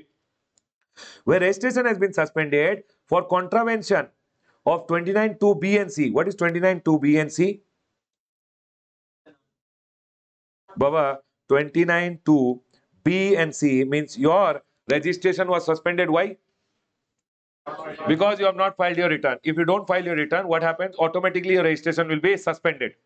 Are we clear, everyone? If you don't file your return, time limit is there, 6 months or 2 quarters. Composition dealer after due date 3 months. Then what they are going in and telling, we will automatically suspend your registration. Are we clear, everyone? Now you tell me one thing. If you don't file your return and your registration has been suspended, return, you know how when to file. If you don't file and your Baba, before cancelling, they will first suspend and they will inform you. Now you have to reply within 30 days. Instead of replying, you went online and filed all your return and paid the taxes. Then suspension revoked. That's all is being told over here. See, it says for contravention of 29(2)(b) and C, if your registration is suspended and registration is yet to be cancelled, the suspension shall be deemed to be revoked upon furnishing of all pending returns. Just go online, furnish all your pending returns, and your registration will be, and your suspension will be revoked. Can I go ahead, everyone? Next. Everyone, please come down. That's all, everyone. Amendments for the chapter of registration. What are the amendments, everyone? Number 1, suppliers of fly ash aggregates, whatever is the content, you can't take 40 lakh now. Can I go ahead? Secondly, 29(2)(b) may return related. That's a composition dealer. 30th April say 3 months may if you don't file the return, registration will be cancelled. Normal person, 6 months continuous return did not file, registration will be cancelled. QRMP scheme, 2 quarter if you don't file the return, then registration will be cancelled. Can I go ahead? Actually, what happened there? They go ahead and suspend your registration and issue a GST REG 31 saying, sir, please reply within 30 days. Instead of replying, if you go ahead and file your return, registration will be revived. Basically, suspension will be revoked. Can I go ahead, everyone? Are we all 100% clear? Now, everyone, please come down. We are done with your chapter of registration related amendments. Everyone over here now. Exemption. Please come to exemptions, everyone. Please come to exemptions. Let's go ahead and now do the amendments in the chapter of exemption. Amendment from the chapter of exemption. 1, 2 to 4 mark a question. 100% you can expect. Amendments in the chapter of exemption. Very important, everyone. Let's do it. Number 1, everyone. Charitable and religious activity. Baba people, I will go ahead and show you the chart. In the chart, I'll show you the amendment. Do you remember charitable and religious activity, everyone? In charitable and religious activity, mein, it was that entity registered under 12AA or AB, if they are going ahead and giving, number one, training or coaching in sports, that was exempt earlier also, now also entity registered under 12AA or AB giving training or coaching in sports is exempt. Now they have gone ahead and told training or coaching in recreational activity relating to art and culture, earlier if it was given by anyone, it was exempt. Now training or coaching in recreational activity given by whom? Individual only is exempt. Company, etc. giving, it will not be exempt. That is the amendment over here. People, training or coaching in recreational activity given by entity registered under 12A. Where is it told exempt? Hey, no, this is an individual entry. Baba, B is connected to entity registered under 12A. Here it is not connected. Only by individual is what? Exempt. Other than individual by anyone. Taxable. Can I go ahead, everyone? Please be very careful in your exam. Training or coaching in sports by individual. Right? In sports, given by entity registered under 12AA or ABC, I've connected this here. Only this is connected to training or coaching. So training or coaching in sports given by entity registered under 12AA or AB is only exempt. Others, Prakash Padukone has an institute where he gives training or coaching in sports. Exempt. Taxable. Only entity registered under 12A or AB giving training or coaching in sports is exempt. Done. This point is clear. Second, training or coaching in recreational activity relating to art or culture. By whom? Individual is exempt. Others? Taxable. Please be very careful. Can I go ahead, everyone? The next one over here is, listen, this renting of hotels was there, no? You are giving hotel, except hotel accommodation. There, what was happening was, government saw revenue leakage is there. What is happening is, if 1200 rupees is there, people will give 200 rupees in cash, 1000 rupees exempt. Are we clear, everyone? Government told now, hotel accommodation, etc., where value is less than, equal to whatever it is, more than, less than, whatever it is always taxable. Exemption has been withdrawn. The amendment in the chart of charitable and religious activity. Clear, everyone? Chalo. Please come down. The next is government related service. Everyone over here. Government related services, the amendments which are there, I've gone ahead and given over here. Now, I've gone ahead and I'll show you in the chart of the government related service. Please come to the chart. Please come to the chart, everyone. Everyone over here now. Central government, state government, union territory or local authority activities. If Department of Post is going ahead and giving any service. Now what is the amendment in Department of Post? I am going ahead and teaching you that reverse charge wala entry which was there. You remember reverse charge me? In reverse charge, they went ahead and told services given to whom? Services given by government to business entity will come under RCM. Correct, everyone? There, Department of Post was there. Correct or not? There were Department of Post ka services other than some services. That other than that services are now deleted from there. You know why? Listen. Now, Department of Post ka, remember, everyone, Department of Post ka, all services are under forward charge. All services are under forward charge. Listen. If postcard service is given, inland letter service is given, book post is given, ordinary post, envelopes weighing less than 10 gram, then it shall be exempt. Only PIBO services given by Department of Post is exempt. Otherwise, any service given to business entity, given to government, given to anyone. Sir, other services means it can be speed post, agency service, life insurance, express parcel, etc. means if supposingly I have a bank account with the post office has bank account related, might be I got check from them or I told them to issue me a debit card, then whatever charges they take, GST will come under forward charge mechanism. Remember now, Department of Post ka any services, GST will come under forward charge, except any service to anyone, business, non-business, government, whatever, forward charge other than four service. This four service will always be exempt. PIBO. You'll remember this, everyone. Post, inland letter, book post, and ordinary post where envelopes weighing up to 10 grams. Are we clear, everyone? Next. Everyone over here. You remember government ka FSSI fees was there. Food and safety, sorry. not government, Food and Safety Standard Authority of India, which is there. Food Safety Standard Authority of full form you search. Everyone here, Food Safety Standard Authority of India, they used to go ahead and charge application charges. They used to come to your hotel and taste the food. Testing charges, etc. used to be there. Whatever charges they were taking. Earlier GST was not there. Now entry omitted means GST is. Now GST will be payable. Can I go ahead, everyone? Next, everyone over here now, listen. You know, GST and Goods and Service Tax Network, the company which is there, Goods and Service Tax Network company, they provide their services to central government, state government by helping them in collection of GST, return filing, etc. Their services to the government was earlier exempt. Now, entry omitted. Hence, what will happen? GST will be payable. Means GST and networks services to the government, GST will be payable. Can I go ahead, everyone? Any other amendment in the chart? Nothing. Please come back. Department of Post ka only 4 services are exempted. Correct, everyone? Other than this, even if they are providing to government or they are going ahead and providing to any business entity, sir, see over here, wherever it was written, speed post, etc., all deleted now. Hence, everyone,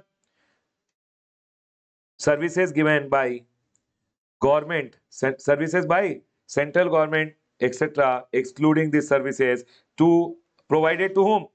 Other than services under A to C, provided to a business entity. Baba, all this thing may, you see over here, they have gone ahead and cut this point. Can you see over here? Can you see all this thing? This is related to which amendment, everyone now? Post wala. Remember one thing, with effect from 1/7/2022. Services by Department of Post, by way of what? Post, PIBO, only are exempt. All other service, GST is payable under forward charge. Whether given to now, Baba, it is not that government ko given services. Baba, earlier post office giving to government was exempt. Correct? But now post office giving to anyone.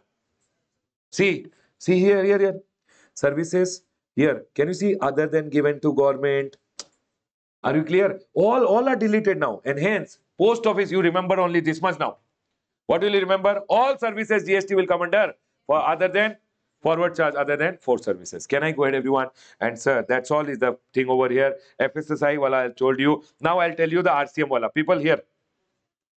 Where is the RCM wala entry? Listen. You tell me. Here. Services supplied by central government, state government to business entity. Correct, everyone? What will happen always? GST will come under RCM. But they are going ahead and telling this will not be applicable in case of renting of immovable property. Business entity will go, if business entity is registered, they pay GST under RCM. Business entity is not registered, then forward charge. Then they told services provided by Department of Post, services in relation to aircraft or vessel and transportation of passenger. Baba, Department of Post may, they had gone ahead and told by way of speed post, express parcel, etc. services, they had gone ahead and told this as exemption. Now they have deleted all this word and they are going ahead and telling, remember one thing, if this is not applicable, means government giving services to any business entity, what will happen, everyone? RCM is there always, people, but RCM will not be applicable for which services? Renting of immovable property. But renting of immovable property, always remember, central government, state government, local authority or union territory government, giving it to whom? Business entity which is registered person, they will pay GST under RCM. Giving to business entity which is unregistered person, then forward charge mechanism. This you remember. Then, sir, government giving services to business entity which is post, aircraft or airport or port related service, immovable property I always told you, and T is transportation service. Always what will happen, everyone? Reverse charge will not come because it is excluding. Are we clear, everyone? Post, airport or port, transportation service, immovable property के लिए I told you this one specifically. Can I go ahead, everyone? Baba, post के लिए what will happen if government is giving post related services to business entity? Reverse charge or forward charge? Forward. Only PIBO is exempt. Government giving aircraft or airport or port related services, then forward charge. Immovable property, I told you. Transportation services, forward charge, reverse charge, forward charge. Any other service other than this, 4. Always remember, given to a business entity, reverse charge will come. Is my point 100% clear to all? And that is what is being told in the chart also. Please be very careful about it. Everyone over here, listen. I am telling you the final crux of the story so that you don't forget in the exam. Everyone here, post related, I told you, given these four services always exempt. Other than this, given to business, non-business, government also forward charge. Aircraft or port related services, forward charge. Anyone go forward charge. Can I go ahead, everyone? Then immovable property related, registered person reverse charge, unregistered person forward charge. Transportation service always forward. Other than this is the reverse charge wala. Other than these services given to the business entity and where the business entity ka turnover is more than registration limit in the last year and amount charge is more than 5,000, then it is RCM. Are we all clear till here? Can I go ahead, everyone? People, 100% clear? Can I close the discussion? Yes. Everyone, now please come to transportation services. Everyone, please come to transportation services. People, can I go to the chart and directly cover? Everyone over here. Transportation services में transportation of passenger by air. Going to Batman, coming from Batman. Baba, Batman means B for Bagdogra, A for Arunachal, T for Tripura, M for Manipur, Meghalaya, Mizoram, A for Assam, Nagaland and Sikkim was always exempt. Going to Batman, coming from Batman was always exempt. But sir, listen, earlier you go in business class or you go in economy class, both was exempt. Now what they have told? Only economy will be exempt. Now tell me one thing, if I am going to Batman or coming from Batman, in by air and I am coming in business class, I can afford business class, I can afford GST also. Can I go ahead, everyone? Only economic class shall be exempt. This is one amendment. The next one over here, everyone here now. Sir, you know goods transport agency, GTAs. GTA going ahead and doing transportation where they are charging for the full truck 1500 from you, they will not charge GST. Or supposingly GTA is doing transportation for me and I told I have to send to one, they are doing transportation for 3 people. Full truck I did not take. And per consignee they were charging only 750. Then GST was not there. Are we clear? Now this point has been deleted and hence GTA charging 1500 or 750, whatever it is, GST will come. Can I go ahead, everyone? That's all is the amendment with respect to GTA over here. Then, so sir, can you tell us the GTA wala point here? People, do you remember this point? Yes, everyone? But you can remember this much, which I have already told you. Along with this, you can remember one point. Wherever GST is there, no, under forward charge or reverse charge or forward charge, remember, GST will not come, no GST. If the transportation is of random item. This is not an amendment, but I am telling you random item. But remember, reverse charge or forward charge also will not come. If it is which item? Random item. What is random item? Relief material, agricultural produce, newspaper and magazine, defense and military equipment, organic manure, milk, salt, food grain, flour, pulses and rice. Are we clear, everyone? Can I go ahead? Next, everyone over here. This is done, this is done, this is okay. Now listen. Railway ke through, whenever transportation of goods was happening, railway ke through, whenever transportation of goods was happening, then they told rail ke through, whenever transportation of goods will happen, if it is railway equipment or material, GST will not come. But now this has been deleted and hence, when railway ke through, railway equipment and material will be transported, GST will come or not? It will come. Can I go ahead, everyone? Next, everyone here. Coastal transportation means in India, one coast to another coast.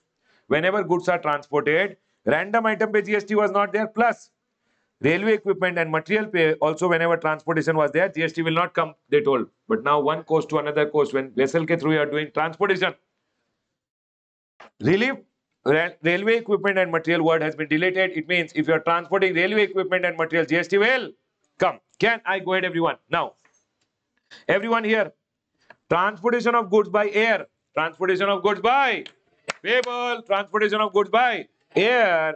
Sir, international transportation from India to outside India was exempted only till 30th September. Remember, 30th September is gone. And now GST is payable on this. Means it is taxable now. Can I go ahead, everyone? It's already understood, but still I'm telling you over here. Everyone here now. You remember, ship ke through if transportation is done of goods from India outside India, it was exempt till what date? Now 30th September is gone and hence this has become GST is payable. Are we clear, everyone? From India, outside India, from India, outside India, if you are transporting by air or you are transporting by vessel, means ship, earlier it was exempted till what date, everyone? 30th September. Now it is taxable. Are we all clear with this point? I told you one amendment, economic class wala over here. Another which I told you, this railway equipment now taxable. This one I told you. Vessel transportation may I told you. Coastal transportation may remember relief material. Sorry. Railway equipment and material also will be taxable. That's it, everyone. Can I?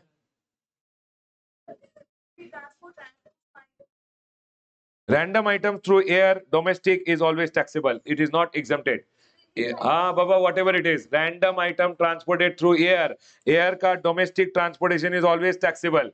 There is no exemption from random item also. Can I go ahead, everyone? Are we all clear with this point? Can we go ahead? Everyone over here now. Please come to the next amendment over here. People, sports related. People over here, listen. What is the amendment? Sir, come here, everyone here. This reschedule, no, is by mistake written over here. Actually, reschedule should be written over here. Whenever reschedule, total bakwas. You know what happened? 2020 May, FIFA World Cup 2020 had to happen in India. Okay, but 2020 who came? COVID came, and this never happened. FIFA World Cup 2020 never happened. Now they are telling whenever it will happen, we will sell entry ticket. That also GST will not come. Whenever it is rescheduled and it will happen, entry ticket by GST will not come. Now listen. If anybody is providing services to FIFA, Baba, when this Women World Cup will happen, FIFA will come in India, FIFA and its subsidiary, they will take some services, they will provide some services. They are telling whenever rescheduled, when FIFA will come, they will take any services that is also exempt. They are going ahead and telling over here, see. Services provided to or by FIFA under 17 World Cup. Baba, see, FIFA under 17 Women World Cup 2020. Whenever it will happen, entry ticket pay no GST. Secondly, FIFA and its subsidiaries who will come to India, they will take services, they will provide services. On that also, GST will not come whenever rescheduled. So I have gone ahead and told over here, see. Services provided to or by what? FIFA and its subsidiaries. Whenever that World Cup will happen, 2020 wala, services provided to FIFA, services provided by FIFA, also GST will not come. They're selling entry ticket also. GST will not come. Please cut this from here and please write this here. Are we clear? Can I go ahead? Total bakwas amendment. Is my point clear to all? Yes, madam. AFC nahi, only FIFA and its subsidiaries. Which FIFA? FIFA under 17 World Cup 2020 wala. Only that year. Everyone see here. Here. Only that year. See here. Services provided to FIFA and its subsidiaries directly or indirectly in relation to FIFA under 17 World Cup. Only FIFA. Services provided to FIFA by FIFA in relation to which World Cup? 2020 wala World Cup. Whenever it is rescheduled. Can I go ahead, everyone? Are we all clear? Can we go ahead? Chalo, next. Everyone, we are done with this point. Please come to the next one, everyone. Please come to the next one. Everyone over here now. Agriculture related services. Sir, agriculture related services may, sir, number one, warehousing related, fumigation related, and some again warehouse fumigation related services may, they have gone ahead and told that, sir, services of fumigation in warehouse of agricultural produce, then services in of fumigation in warehouse of agricultural produce is now taxable. Fumigation in warehouse of agricultural produce will now be taxable. And they told earlier lot of items were there which were exempted when it was when storage service, warehousing services were provided to for these items. Now they are left only with services by way of storage or warehousing of cereal, pulses, fruits and vegetable. Only 4 things they have retained. Other things they are telling now it will be taxable. But in taxable also you have to remember one thing. If you go down over here, sugar cane, Baba, it's an agricultural produce. Yes or no? Storage facility for agricultural produce is still exempt. Yes or no, everyone? So they would have deleted things, but you have to be very careful. If it is falling in agricultural produce ka warehousing, that is still exempt. Sir, chalo, I will go ahead and now talk about the amendment relating to the fumigation services. People, fumigation service in a warehouse of agricultural produce. What is taxable? Fumigation ka services. People, over here, I told the same thing. What did I say? Fumigation in warehouse of agricultural produce is now taxable. Please come to the chart. I'll tell you quickly. Listen. Sir, what if fumigation is done in the agricultural farm here? That is already exempt. In relation to cultivation of plant, it is exempt. Sir, in the agricultural farm, it is done. See, when the crops are growing, if fumigation is done, that is exempt. Sir, in the agricultural farm, it is done, then it is exempt. But remember, fumigation means putting that poisonous gas so that all that insects, etc. will die. That ke liye, they are telling if warehouse is there, where agricultural produce is stored, and their fumigation is done, then it is not exempt. It is now taxable. But before this, then it is exempt. It was already exempt, it is now also exempt. But here in the warehouse, if fumigation is done in a warehouse of agricultural produce, omitted entry means now GST will be charged. And one more amendment, this is one amendment, and one more amendment over here. Warehousing of cereals, pulses, fruits, nuts, vegetable, spices, copra, etc. All these were exempted. Now they are telling only pulses ka warehousing, fruits ka warehousing, vegetables ka warehousing, and cereals ka warehousing will be exempted. All other items ka warehousing will be taxable. But here I am telling warehousing of sugarcane. Supposingly I am telling sugarcane is a agricultural produce, and hence you have to be careful that warehousing of agricultural produce is anyways exempted. Whatever is agricultural produce, that ka warehousing is still exempted. Other than where agricultural produce, also some items government had exempted. Now government have withdrawn and told only these four items ka warehousing will be exempt. Did you guys get this point, everyone? So now everyone tell me one thing. Fumigation in warehouse of agricultural produce, taxable, exempt? Taxable. Then fumigation, okay. Now warehousing. Sir, warehousing of what will be exempt only?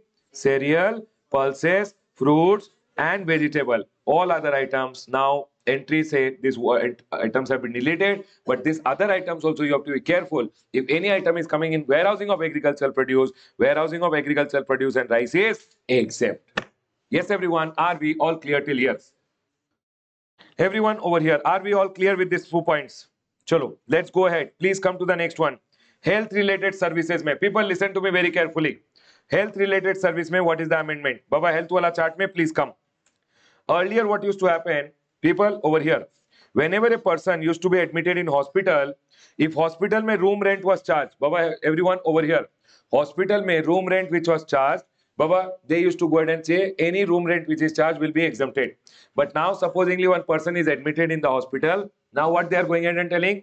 Only clinical establishment providing room, having room rent greater than 5,000 per day per person will now be taxable. Earlier, any amount was exempt, but now more than 5,000 will be taxable. Can we go ahead, everyone? So all these 5-star, 7-star hospitals which are there, basically all these big hospitals who are going in and charging more than 5,000 bed ke liye charges, that will be taxable. But sir, if it is ICU, ICCCU, NICU, their charges are high only, 7,000, 10,000, 15,000 there, but government is telling it will be exempt. Even if the bed charges are more than 5,000, it will be exempt. But sir, normally if a person is admitted in the hospital, which is not in ICU, NICU, are we clear, everyone? Then normally if a person is admitted and the charges are more than 5,000, then it will be taxable. Can I go ahead, everyone? Up to 5,000? Exempt. Everyone over here, I want you guys to make a change in the circular also. Room rent charged to inpatient is exempt, but up to what time? Up to rupees 5,000. Can I go ahead, everyone? More than 5,000 is taxable. Please be careful about this. This circular may, please be very careful. Can I go ahead, everyone? Next. Everyone over here. The next one over here is, do you remember cord blood bank? When the baby is born, baby is connected to the mother with a umbilical cord. That umbilical cord ka blood is being preserved. Earlier, the preservation services ke liye, whatever amount was charged, there was no GST. But now, cord blood bank ka services are under GST. GST is payable. The next one, Baba, this biomedical waste treatment facility who come and collect the garbage from the hospitals, all these syringes, etc. they used to take all these garbages and they used to process. These people were known as biomedical waste treatment facility, so that the disease doesn't spread. All this waste thing from the hospital, cotton, etc., they used to take and they used to process it. Are we clear, everyone? They used to charge some amount to the hospitals. Earlier it was exempt. Now their services to the hospitals, etc., to anyone, it will be always taxable. Exemption has been withdrawn. Are we all clear till here? Can we go ahead, everyone? Please come down to the next one. Now these are miscellaneous exemptions which are there. Sir, renting of residential house. People tell me one thing. Renting of residential house, registered person who is claiming it as a business expense. RCM. Renting of residential house to a person registered, but I'm not showing it as my business expense. It's my personal purpose. Exempt. That's all, everyone. This entry you guys already know. Then government went ahead and deleted some entries, and government told on these entries GST will come now.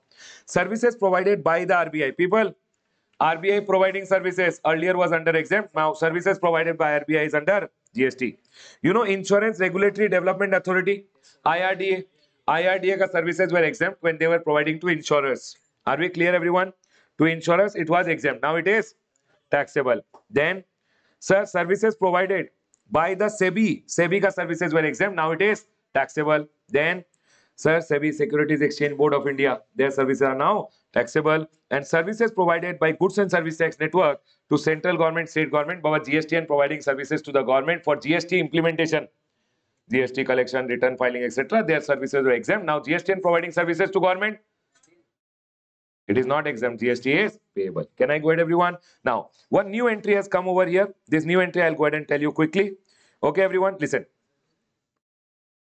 Now listen, this I will explain 1 minute. Before this, slaughtering of animal, Baba, cutting of animal, slaughtering, earlier was under what? Exemption. Now government is going ahead and telling anyone who is engaged in slaughtering of animals, GST will be payable. Can I go ahead, everyone? Everyone over here now. Listen. Here, residential house wala amendment. RBI, SEBI, IRDA to insurers will now be taxable. Then, sir, slaughtering of animal, now it is under tax. Okay, and now the tour operator service. Everyone listen to me very carefully. Sir, what is this tour operator service? I will go ahead and explain it to you. Listen, if I am a tour operator, people, I am a tour operator, and there is Peter over here. You know Peter, everyone. Peter is from US, foreign tourist. He is a foreign tourist. He is a foreign tourist. Peter went ahead and told me, Ramesh sir, can you organize a tour for me, India and Nepal? I gave him tour operator ka services, and I told him, okay, you go ahead and pay me 1 lakh rupees. How much is Peter going to pay me, everyone? 1 lakh. Now in this 1 lakh, tell me one thing. In this 1 lakh, tour is going to happen in India for 3 days, and tour is going to happen in Nepal for 2 days. Can you tell me 1 lakh may say how much will be relating to India and how much is relating to Nepal? Sir, 60,000 will be relating to India now. A portion, right, everyone? And 40,000 will be for Nepal. Yes, everyone? Anyone, any doubt? So now they go ahead and told, sir, tour operator service, you are charging 1 lakh. 40,000 is relating to Nepal. So deduct 40,000 and only on 60,000 GST will come. 40,000 is under. Is my point clear to all? Number one, remember tour operator service. Number two, given to a foreign tourist. Number three, with respect to the tour outside India, it will be exempt. Can I go ahead, everyone? I'll pick up the same example again.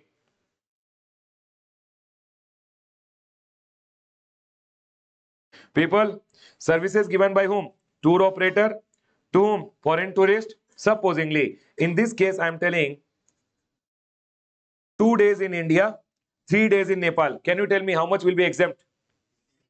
Everyone here, 2 days in India means how much? 40,000 relating to India tour. GST will come. 60,000 relating to what? Nepal ka tour. Because 3 days in Nepal, 2 days in. Are you understanding how to do? 1 lakh divided by 5 into 3. Correct, everyone? Okay. But they went ahead and told over here in the exemption entry that 60,000 will not be exempt. Maximum exemption will be given. Sir, how much is charge for the tour operator service? 1 lakh. 1 lakh only 50%. How much is 50%? 50,000. So 60 or 50? 50,000 ka exemption. So 1 lakh rupees charge, 50,000 exempt. Then how much the GST will come? 50,000 will be taxable. Only exemption. Exemption is limited to 50% of the fees which is charged. Are we all clear with this point? Everyone, again tell me one thing. Now listen. Again, tour operator service. How much in India and how much in Nepal, I'll ask. 2.5 days. 2.5 days in India and 3 days in Nepal. Can you tell me 2.5 days in India, 3 days in Nepal means 5.5 days? How much relating to India and how much relating to Nepal? 1 lakh rupees I have charged. 2.5 days India trip. 2.5 days means 2 days, 12 hours. 2.5, 2 days, 5 hours, I didn't say. I said 2.5 days in India, 2.5 days in India, and 3 days in Nepal. Can you tell me how much 1 lakh divided by 5.5? No. Yes or no? Yes. Here it is 2.5 plus 3 days, 5.5 into 2.5 in India. How much? 4, 5? 4, 5, 5. Here? 5, 4? 5, 4, 5. This much should be exempted, but maximum exemption will be how much? 50,000, because 50% of the fees charge only will be exempted. Hence, if I tell you I charge 1 lakh, only 50,000 will be exempt. How much will be taxable? 50,000 GST will come and 50,000 will be exempt. Can I go ahead and ask you one more question, everyone? Everyone tell me one thing.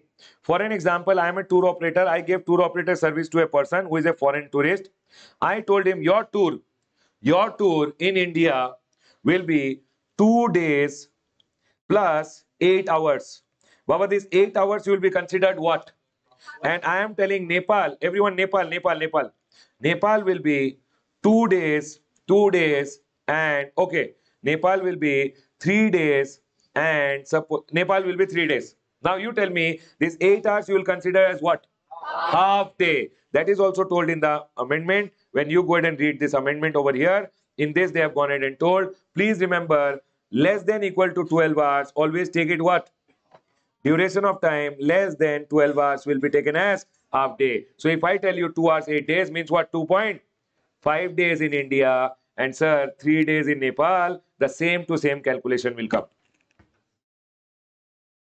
Are we clear? Exactly 12 hours then? Right? If duration is less than 12, then it is half. 12 or more, full day. Can I go ahead, everyone? I hope everybody understood. Tour operator service. I went ahead and explained you by the example. I am a tour operator giving tour operator service to a foreign tourist for tour in India and outside India. How much is relating to outside India? That will be exempt, but maximum exemption will be 50%. Is my point clear to all? Done, sir. Point is clear. Let's go ahead. That's all is the exemption. I believe this point is important for exam tour operator service. Please be very careful. Right, everyone? Chalo, please come down, everyone. Everyone over here. Now, there is a circular which has been given. Everyone, there is a circular which has been given. This circular mein miscellaneous amendments are there. Right, everyone? Listen.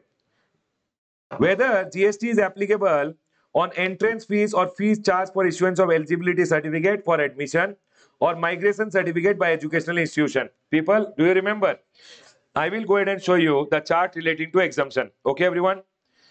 Education. Education, Baba, feeling is mutual only. I'm telling education.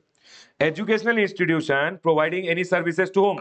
Student, faculty, and staff is always exempt. And sir, even if they are conducting entrance test against fees, it is also exempt. Right, everyone? Now they are asking if is GST applicable for entrance fees charged for issuance or for issuance of eligibility certificate. Baba, any services given to student, faculty, and staff is exempt. Okay, if you are charging eligibility fees or you are charging entry fees from prospective student also, that will also be exempt. Sir, migration certificate, you are leaving the school and going. You are leaving the school or college and going. Migration certificate ke liye fees also will be taken. They are telling all are under exemption. Are we all clear till here? From prospective student for entrance, if you are taking, that is also exempt. From prospective student for issuance of eligibility certificate, that is also exempt. Sir, if you are charging migration certificate ke liye any fees, that is also exempt. Are we all clear? Please write down in your chart over here. If you have the chart, you can write migration certificate, eligibility certificate, or entrance fees charged from student will also be under exemption. Please write down in your chart and keep. Okay, everyone? People watching at home, if you have the chart book, very good. If you don't have the chart book, you can refer to the amendment booklet. That is the circular is anyways there. Can I go ahead, everyone? Everyone over here now. The next one. Sir, you know, these toll charges are collected. People in the miscellaneous chart only. These toll charges are collected. Toll charges where there is no GST. Now there will be vehicle which will be going and they will not have FASTag. So for not having FASTag, double charges are taken. Government toll, that is also toll charge and that will be exempted. Can I go ahead, everyone? Toll charges may be very careful.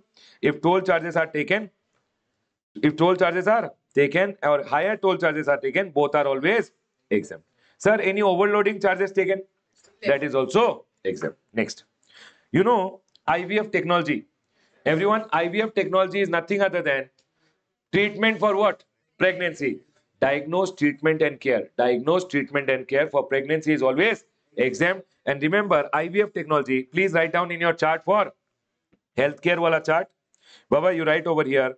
IVF is always pregnancy ka treatment and it will be always exempt. Please write down in your healthcare ka chart that IVF technology is nothing other than treatment for pregnancy and it shall be exempt. Everyone over here now. Next. Everyone over here. You know, transportation of patient. Sorry, transportation of passenger. Transportation of passenger in non-air conditioner contract carriage is exempt. What is transportation of passenger? Means you get inside the vehicle in a contract carriage which goes from one point to another point. It will take you from one point to another point. They are going ahead and deciding how we will go, where we will go, and will make you reach there. Correct? What is hiring of vehicle? Now what happened? I am a firm. We hired contract carriers. Okay, for transportation of our employee from office to home, home to back office, all this ke liye we hired what? Vehicle. Is it transportation of passenger by contract carriage? When somebody gives me higher pay, any vehicle, whether it is a tempo traveler, whatever it is, whenever he is giving me higher pay, higher is not transportation of passenger. And when somebody gives me whether hiring of vehicle by a firm for transportation of employee to and fro work is exempt, that is transportation of passenger by non-air conditioner contract carriers. Baba, it is not non-air conditioner contract carriers. Says that you are doing transportation of passenger. If I have a contract carriers non-AC and I am transporting passenger from one place to another place, that is exempt. You gave me a contract carriage on hire. Now what will happen? I will decide. Correct or not? How this contract carriage will go, whom it will drop, then it will go where, it will drop whom. Correct or not? In this scenario, it is not transportation of passenger. You have given me contract carriage on hire and contract carriage given on hire is under GST. Can I go ahead, everyone? Clearance given that, sir, hiring of vehicle by firm for transportation of employee is not transportation of passenger by non-air conditioner contract carriers and exemption will not be applicable. Can I go ahead, everyone? In the contract carriage wala point, in your exemption ka chart, where is it? Here, no.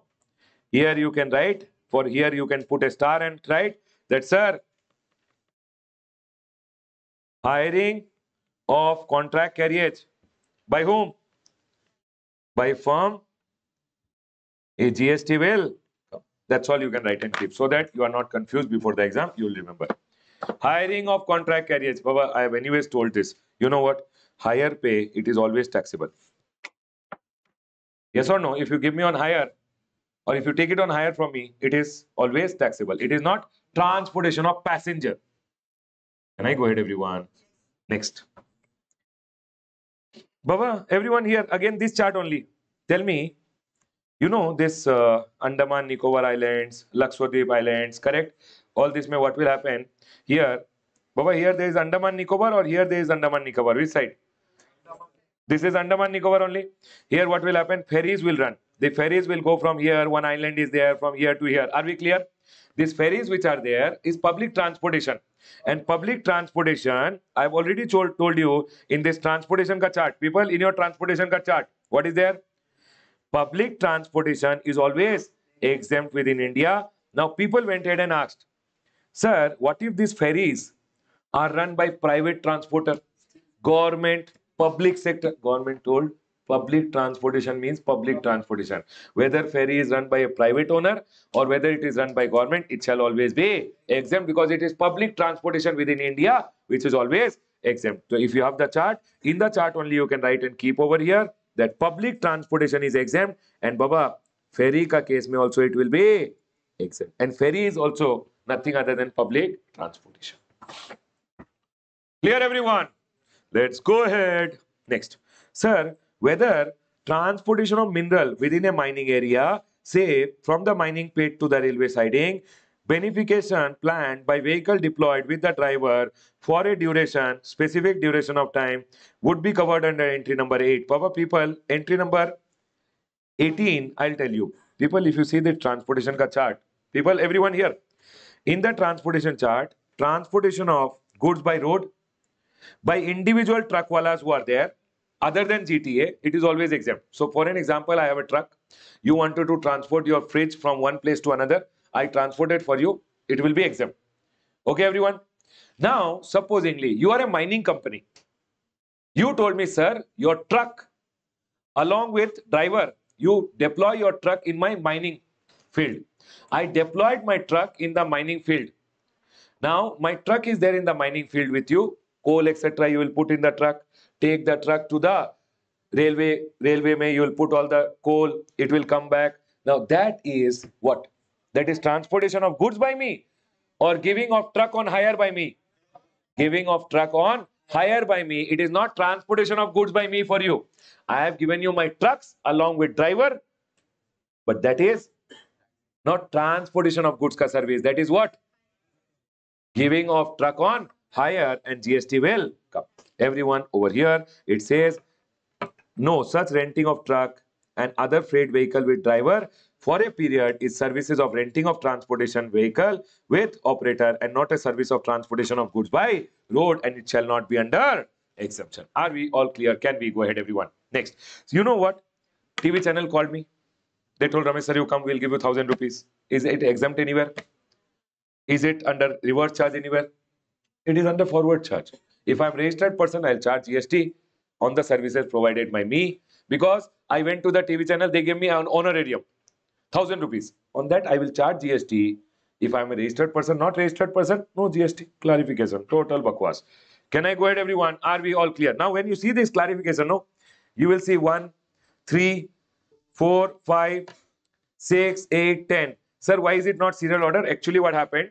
This clarification is a big one, which is for CA final also and inter also. CA final wala, I cut and pasted over here and I deleted what is not applicable for inter. And 7th point is not applicable for inter, so it is deleted. For you, you can follow serial order only 1, 2, 3, 4. Are we clear? What is there here only is required. Can I go ahead, everyone? Are we all clear? Please come to the next one amendment. People, come to the next amendment. Everyone over here, please come down.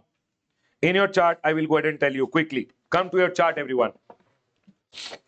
If you don't have the chart, people watching at home, if you don't have the chart also, you will understand the amendment. Just understand. Aram se relax and understand. Everyone here now. Tax invoice, credit note, debit note. You remember e-invoicing ke liye what was the limit? Earlier it was 20. Now it is for your exam. Please remember, May 23 exam. What is it, everyone? 10 crore. Means if my turnover in any financial year, preceding financial year, 17, 18, 18, 19, 19, 20, 20, 21, 21, 22, are we clear? Has gone ahead and preceding financial year will be that only. No. Any year has exceeded how much? 10 crore. Then on me, e-invoicing a provision will be applicable. Earlier it was 20, now reduced to 10. Can I go ahead, everyone? That's all, one amendment. Number 2, everyone over here. You know this credit note which is there. Credit note which is there. You have to go ahead and issue by what date? Issue and declare in the return in whichever month. So for an example, one invoice I had issued. For this invoice, I am issuing a credit note. The maximum time limit to issue a credit note with respect to an invoice and declare it. So for an example, 21, 22 related one invoice is there. For this invoice, I am going ahead and issuing a credit note. For this invoice, I am issuing a credit note. The maximum time limit to issue and declare was September month ka return or annual return ka actual date. Now annual return ka actual date is there, but sir, instead of September month ka return, they are telling you can declare by what date?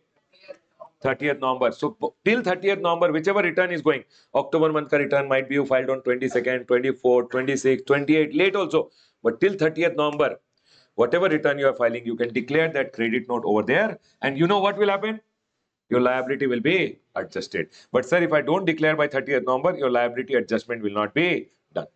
You know, no credit note, if you declare, your value of supply comes down and your liability gets adjusted. Means first I had paid the GST to the government. Now goods came back. I gave credit note. I will get the liability will be reduced. But sir, if I don't declare by 30th November, liability will not be reduced. Earlier it was 20th of October tak, when basically September month ka return or annual return ka actual date. But now it is 30th November or annual return ka actual date, whichever is earlier. I filed my annual return here. Then what date? Annual return ka actual date of filing. I filed annual return over here. Then 30th November. Story over, everyone. That's all is the amendment over here. Can we go ahead, everyone? See, everyone over here. This is done. This is second one, e-invoicing.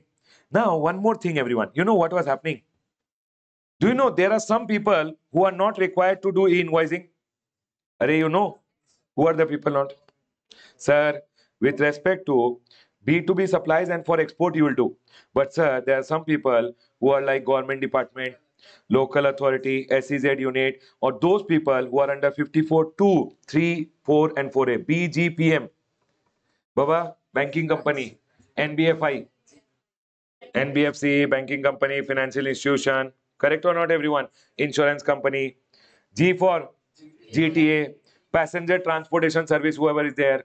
M for multiplex. Baba, this is under 54, 2, 3, 4 and 4A, correct? These people, all these people are not required to do invoicing. Now, whenever they were issuing invoice, no, people were asking them, sir, why are you not doing invoicing? Your turnover is more than 10 crore. So everyone they had to reply. Are you guys able to understand? Sir, we are not doing because we are not required to do. Now what happened? Government went ahead and told when you are issuing your invoices, no, so that people don't get confused. Sir, everyone, anyone who is there, anyone who is not required to do e-invoicing, even if their turnover is more than 10 crore, whenever they are issuing their invoice, they are telling, see here, particulars. A declaration as below that the invoice is not, sir, people are asking, hey, why are you not doing invoicing? Sir, invoice is not required to be issued in a manner. Means rule number 46 says what are the details you should give in your invoice, right? In your invoice, you should give a declaration that invoice is not, what declaration here? I or we declare that though our aggregate turnover in the any year is more than the aggregate turnover notified, means how much is notified now? 10 crore. We are not required to prepare invoice in terms of the said sub rule. Means they are going ahead and telling, sir, registered person whose turnover is more than 10 crore also, but are not issuing invoice, means they are not required only, then they shall mention in the invoice that, sir, even though our turnover was more than 10 crore in any year, but still we are not required, so that people don't ask you questions only. Okay. Nothing. Got it, everyone? Chalo, let's go ahead. Come to your amendment for the chapter of tax invoice, everyone. Please come to the amendment for the chapter of tax invoice. Sorry, ITC. Yes. You know what happened, everyone? ITC ka chapter. Let's go ahead and do ITC ka chapter now. Number one. You remember the first chart which was there, everyone? It always told eligibility and condition for taking the ITC. Right, everyone? Eligibility, section number 16.1. Who is eligible, everyone? Registered person. Section number 16.2. Everyone, condition mein, number one, you should have the tax invoice, revised tax invoice or other document as prescribed in rule number 36. Rule number 36 mein, rule number 36, one was there. Birds, bill of entry, ISD invoice, RCM ka case mein, that self invoice which you generate. D for debit note and S for supplier's invoice you should have. Only then you can take the credit. Sir, you should have, your invoice should have description, quantity, value, description, value, tax, description, value, tax, GST number and place of supply in case of interstate. Only then you can take the credit. Sir, in case of fraud, willful misstatement, suppression, if you pay any tax, no credit. Last one which was there, that sir, supplier should have shown the invoices in GSTR 1 and the invoices should be reflected in your GSTR 2B. Now they have gone ahead and told the invoices nahi baba. The ITC in respect of such invoices should be coming in your GSTR 2B. What changed? Nothing. The line was not looking good, so they changed English. Good English they used. Now they are telling, so the invoices are uploaded, it should be coming in your GSTR. The ITC should be coming with respect to those invoices in your GSTR 2B. Only then you can take the credit. Are we all clear with this? Now, people listen one thing.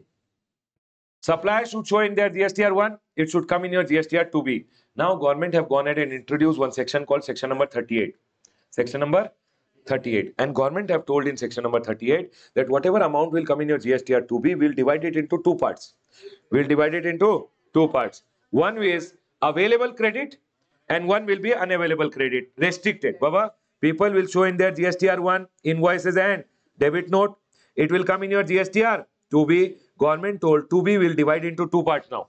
One will be that ITC which can be availed by you and one will be ITC which will be restricted. Now one more point introduced in our section number 16.2, government is telling you can't take the credit even if that amount is appearing in just GSTR 2B, if that amount appears in your restricted ITC. Are we clear? Government have told now whatever supplier will show in GSTR 1, you can take the credit if it comes in your GSTR 2B.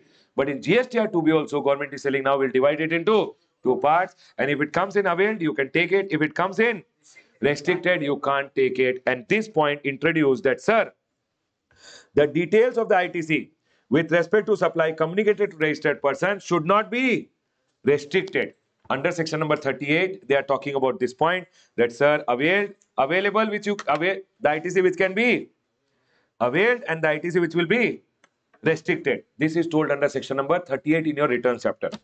Which credit will be restricted, that is told under section number 38 in your returns chapter. We'll talk later. But sir, can you tell me now what are the conditions to take the credit? Everyone with me. Number one, TR, you remember. TR, tax paying document. Receipt of goods, services or both. Tax paid to the government. Return filed. Done. Other than this, sir, supplier should show in GSTR 1. It should come in your GSTR 2B. Then one more. GSTR 2B may also, it should not come in restricted, because if it comes in restricted, you can't take the credit. Are we close with this? That's all is the amendment in section number 16.2. Are we all 100% clear with this point? Can I go ahead, everyone? Now, everyone over here, listen to me very carefully. Proviso to section number 16.2 may goods received in lot, ITC on the receipt of last lot. Everyone over here now, listen. Number 2 is payment to the supplier should be done within how much time, everyone? 180 days. If you don't do, whatever credit you have taken, you have to reverse it. Yes, everyone, this point was there earlier also. Now, everyone here, they have gone ahead and changed some things in rule number 37. I will go ahead and explain you rule number 37 along with amendment. Relax and listen. You will understand everything. Everyone over here. I went ahead and received one invoice on 1st January. 1st of January. Okay, everyone. January month it is. I should go ahead and make the payment to the supplier within 180 days. Can you tell me 180 days? 31 days in January. First gone. 30 days in January. 28 days February. March. 31 April. 30 May. 31 June. 30. How much is this? 180. It means by 30th June, I should make the payment to my supplier. Is my point clear to all? Sir, January month May, I went ahead and filed the return by 20th February. When you file the return, you claim your credit. Yes or no, everyone? One is ITC availed. One is ITC utilized. People, I am teaching you rule number 37. Very important for exam. Aram se listen. One is ITC availed and one is ITC utilized. What do you mean by availed and what do you mean by utilized? Avail means filing the return and claiming. Once you claim, it comes in your e-credit ledger. Utilization means using it. Set off to pay your output tax liability. You know, section number 53, 50 bracket 3, in your interest relating to in your payment of taxes chapter, now amendment has come, which says ITC availed, did not use it, no interest payable. ITC availed and used it also, only then interest will be payable. Are we all clear? Now, sir, 20th February, I filed my GSTR 3B and ITC availed. How much is the invoice? For an example, 1 lakh ka invoice, 18,000 ka GST. How much availed? 18,000. Okay, everyone. 6 months got over from the date of invoice. I did not make the payment to my supplier. Always remember, this is the June month. June month ke baad, which is the return you will file? June month ka return you will file by 20th July. So June month, this month when 180 days gets over, once the 180 days gets over, following month May, when you are filing your GSTR 3B, you will go ahead and reverse 18,000, means you will go ahead and pay this back to the government. When you are filing your GSTR 3B, 18,000 you will go ahead and pay it back to the government. Are we clear, everyone? Sir, interest payable or not? I am telling I've just availed the credit. It is there in my e-credit ledger. I never used it. Then you just have to pay back the 18,000 to the government. Is my point clear to all after 6 months? Sir, if I made the payment over here to my supplier, then nothing is to be paid back. Can I go ahead, everyone? Sir, you know what happened? Here, my output tax liability was supposedly 20,000 rupees in the month 20th February only. And input tax credit, I used 18,000 and I paid only 2,000 to the government. Means 18,000, did I use it also? Yes, which date? 20th Feb. When are you going ahead and paying it back? 20th July. Then, Baba, 20th February to 20th July. 18% interest has to be given. Can you tell me 20th Feb how much? February, 28 days. 20 days gone. 8 days in February. March, how many days? April, how many days? May, how many days? June? June? July? July, how many? 20. Can you tell me how many days? 150?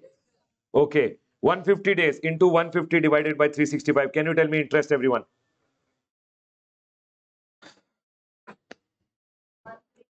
1, 3, 3, 2. Okay, done. Everyone listen. Did you guys understand this point? Everybody got this point? Can I go ahead? I will ask you one more question. Can I go ahead and ask? Okay, let's do it, everyone. 1 minute. Let's do it. Everyone over here now. Listen. I availed the credit on 20th February. Okay, everyone? I never used it, no interest. The day I use it, from that day interest. Supposingly, I went ahead and used it. This, for an example, I availed in GSTR 3B and it came in my e-credit ledger on 20th February only, okay? But I used it, supposingly, when I filed February month ka return, when I filed on 20th of March, I used it. Can you tell me interest will start from which date? Yeah. Baba, when you used it. When did you use it? I used it on 20th March. So now 20th March to 31st July interest will be payable. Can you tell me March mein how many days? 31. 20 days gone. 11 days. April May. March no. April how many days? 30. May how many days? June how many days? July how many days? 20. Can you tell number of days? 120. So 122 divided by 365. How much interest? 10. This is the amount of interest that will be payable. Everyone listen. The day you avail the credit, remember always, from the date of invoice, please make the payment to your supplier within 180 days. If you make the payment within 180 days, no problem at all. Whatever ITC you had availed it, used it, no interest, nothing.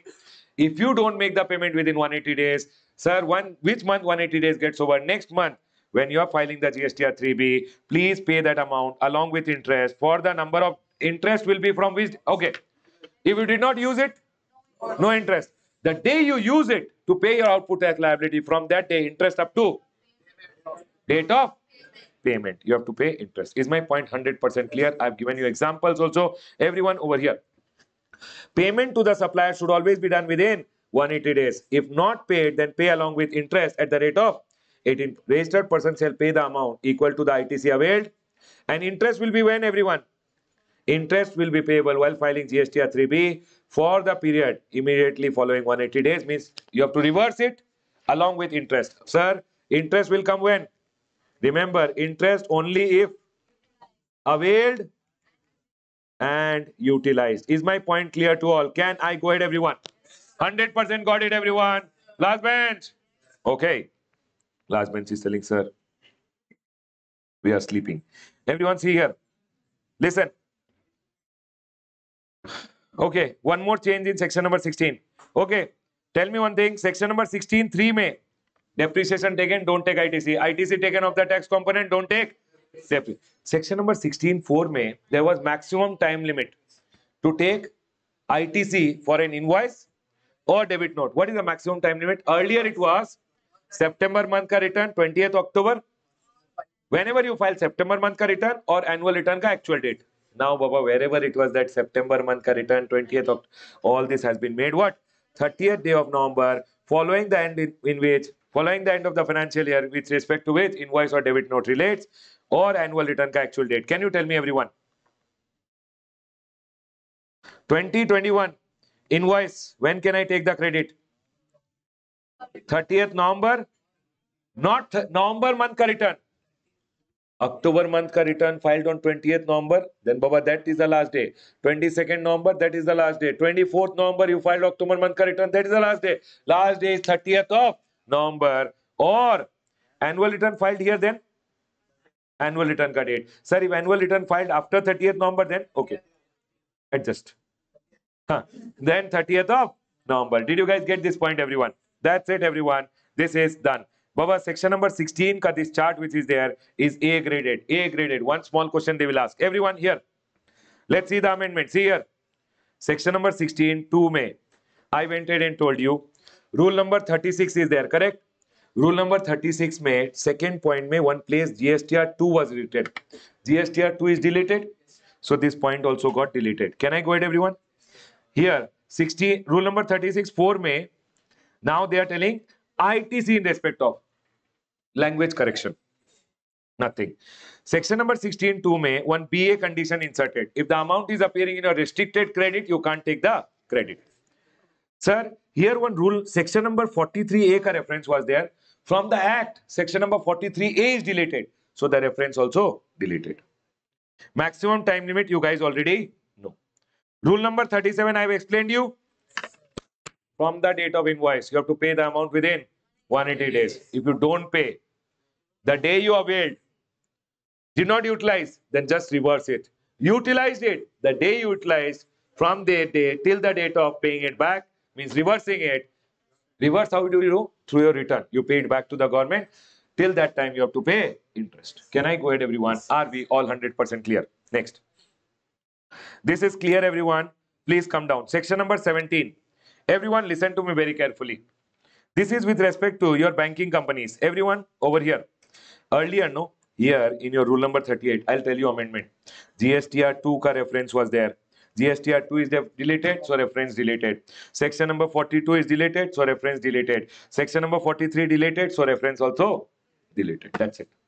Can I go ahead, everyone? That's all is the amendment. Sir, can you tell me banking company how much credit they can take? Sir, always remember, rule number 38 told, if it's a bank, they bought input, 50% they can take. Input services pe GST paid, 50% they can take. Sir, capital goods pe whatever GST paid, 50% they can take. Sir, non-business purpose, if they buy anything, ITC they can't take. Sir, block credit under section number 75, 17.5, ITC can't be taken. Then, if they buy anything from there, if they take any input or input service from distinct person, 100% credit. This I told you about banking company. Either they can go for apportionment, which is not applicable for you, or they can take 50% credit and remaining they can forget.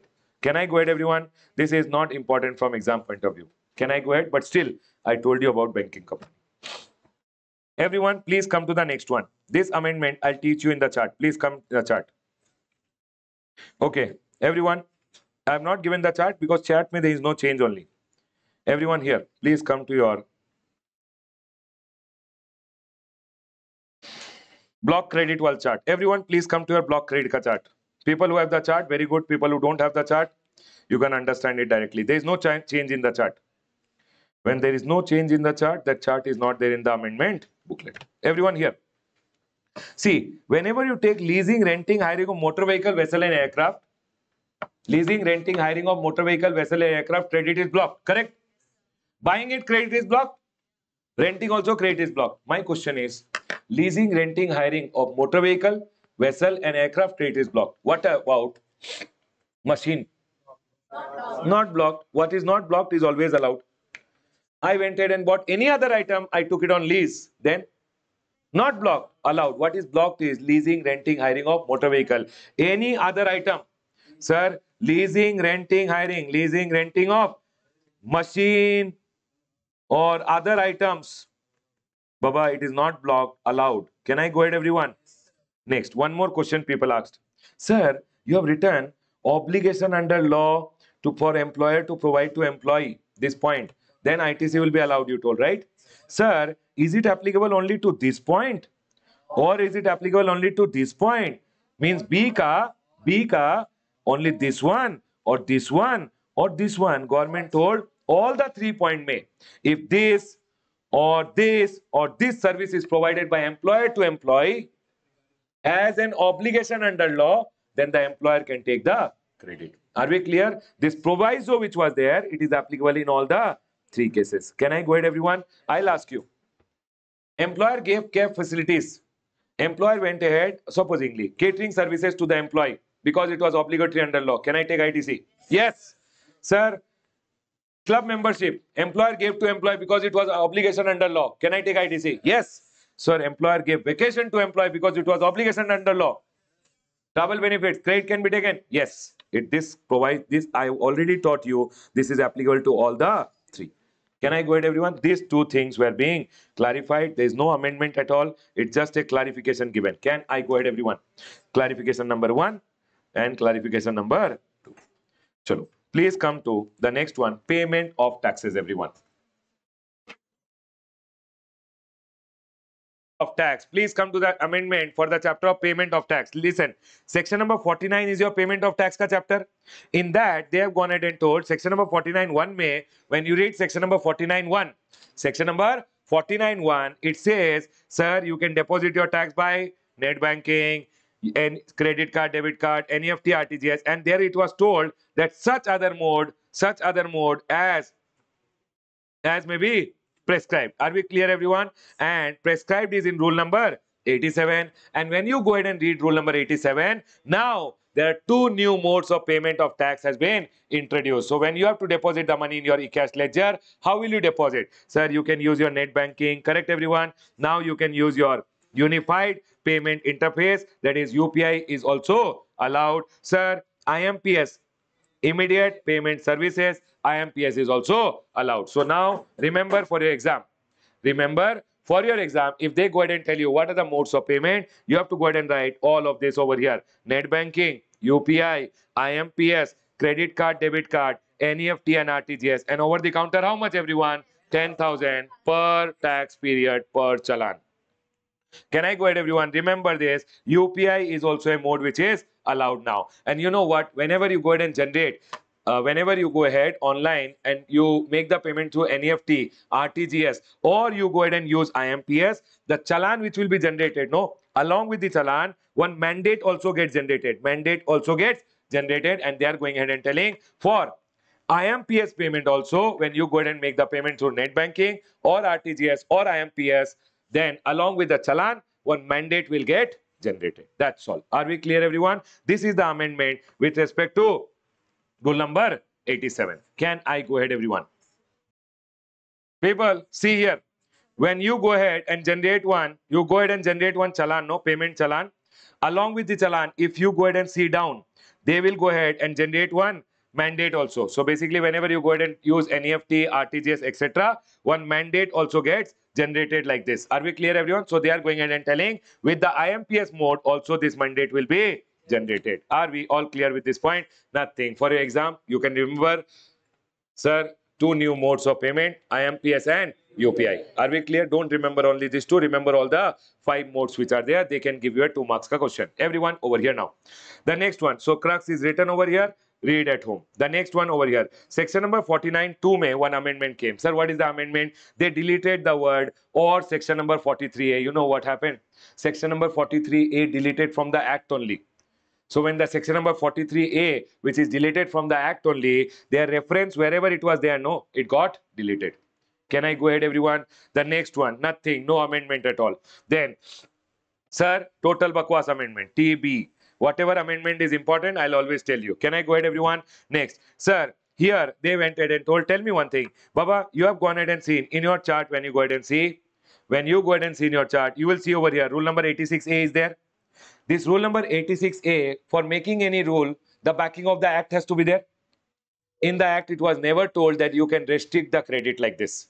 Commissioner can block the credit. In the act, it was never told. And hence, nothing. They changed the act and told, sir, we can give condition and restriction. Are we clear, everyone? This word and restriction added. GST Act never stated that credit in the e-credit ledger can be restricted. But restriction was introduced by the rule. Now, sir, how did you make the rule? How did you make the rule without backing of the act? And hence, in the act, they told we can give restrictions also. Okay. Anything important? Total bakwas. Can we go ahead, everyone? Next. Section number 49, 7, when you go ahead and read. Everyone listen. In the e-liability ledger, everyone, in the e-liability ledger, what was the amount that was debited in the e-liability ledger? Number one, self-assessed tax. Number two, any demand order wala amount, right? Number three, interest. One more item was there, which was this C point. Are we clear? But C point is now deleted because section number 42 and 43, which is there. Section number 42 and 43 has been deleted. So section number 42, 43 and their related interest. Section number 50 is not deleted, but 50 talks about interest. So when section number 42 and 43 is deleted, so Bhavan, from the act only deleted. 42 and 43 is deleted from the act. So their reference over here also deleted. Sir, what kind of an amendment? TB. Can I go ahead, everyone? Next. Everyone over here. This is a good amendment which I will go ahead and explain you. Everyone listen to me very carefully. I have one state में two registration. People, single state, separate registration. One state registered, another state registered. For an example, in my one registration, I have e-cash ledger में money. Can I transfer to another registration? E-cash ledger से. I have in the e-cash ledger some money in one state. Can I transfer another state का e-cash ledger of my distinct person को money?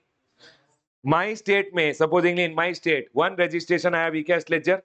That my money is there. In my same state, one more e-cash ledger of another registration is there. Can I transfer? Baba, this is my distinct person, my own person only, right? Can I transfer from e-cash ledger? Government went ahead and told, okay, do it. Earlier it was not there. Now they went ahead and allowed it. Are we clear, everyone? What is it telling over here? It is telling, sir, supposingly I am two distinct person. Then you will have two e-cash ledger. One e-cash ledger, one e-cash ledger. In this e-cash ledger, money is there. This person needs money. Can you transfer to a distinct person? Allowed now. That's all. Use PMT09 and transfer. Same state distinct person allowed. Different state distinct person also allowed. Everyone over here. See, listen. It's telling, see, section number 4910 has to be read along with rule number 87. Section number 4910 has to be read with rule number 87. The same thing they went ahead and wrote in the rule also how it is. See, act will tell you what can be done. Rule will tell you how it is to be done. And rule went ahead and told, yes, sir, you can transfer to the e-cash ledger of your distinct person. Just use PMT09. People, remember. Do you remember, everyone? PMT09, you can go ahead and use. I'll go ahead and show you. Listen. You don't see all this thing. I'm just showing you this much. Okay, everyone? Now, PMT09, if you have to go ahead and transfer, then you can use your PMT09 to transfer to your own heads also. Yes or no? Now they have gone ahead and told, see over here, everyone. See, let's read. A registered person may on the common portal transfer the amount of tax, interest, penalty, fees or any other amount available in the e-cash ledger under this act to the e-credit ledger of IGST, etc. This was already there. Yes or no? But now they have told you can transfer, see, IGST, CGST to distinct person. Are we clear? And as specified in section number 4 or 25.5. Baba, do you remember 25.4 and 5? Same state, separate registration under my PAN, distinct person. One state my registration is there, another state registration is there, distinct person. And sir, in such form and manner as may be prescribed. Everyone over here. Now they have gone ahead and prescribed the manner over here. What will you go? How will you go ahead and do the transfer? Use GST PMT09. Everyone over here. Can I go ahead and tell you the crux of this story, everyone? Any amount of tax, interest, penalty or any other amount available in the CGST head in e-cash ledger can be transferred to CGST or IGST head of the e-cash ledger of distinct person and using form GST PMT09. Can we go, people? From my CGST head, I can transfer to my distinct person ka CGST or IGST. Okay. Then, sir, if my same change made in IGST Act also, and they told in IGST Act from IGST head you can transfer to CGST or IGST. Everyone, listen, listen, listen. My CGST head say I can transfer to the CGST head of the distinct person. I can transfer to the IGST head.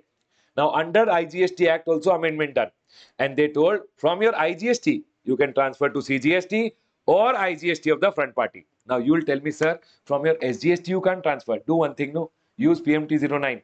From your SGST first transfer to CGST and then transfer. See, they have allowed only CGST or IGST headset to be transferred to CGST or IGST. Now what will happen? Baba, cash ledger. In my cash ledger, if in my e-cash ledger, here some money is there. SGST mein some money is there. Can I first transfer from here to here? First I will transfer from here to here and then I'll transfer to my distinct person. Did you guys understand this point?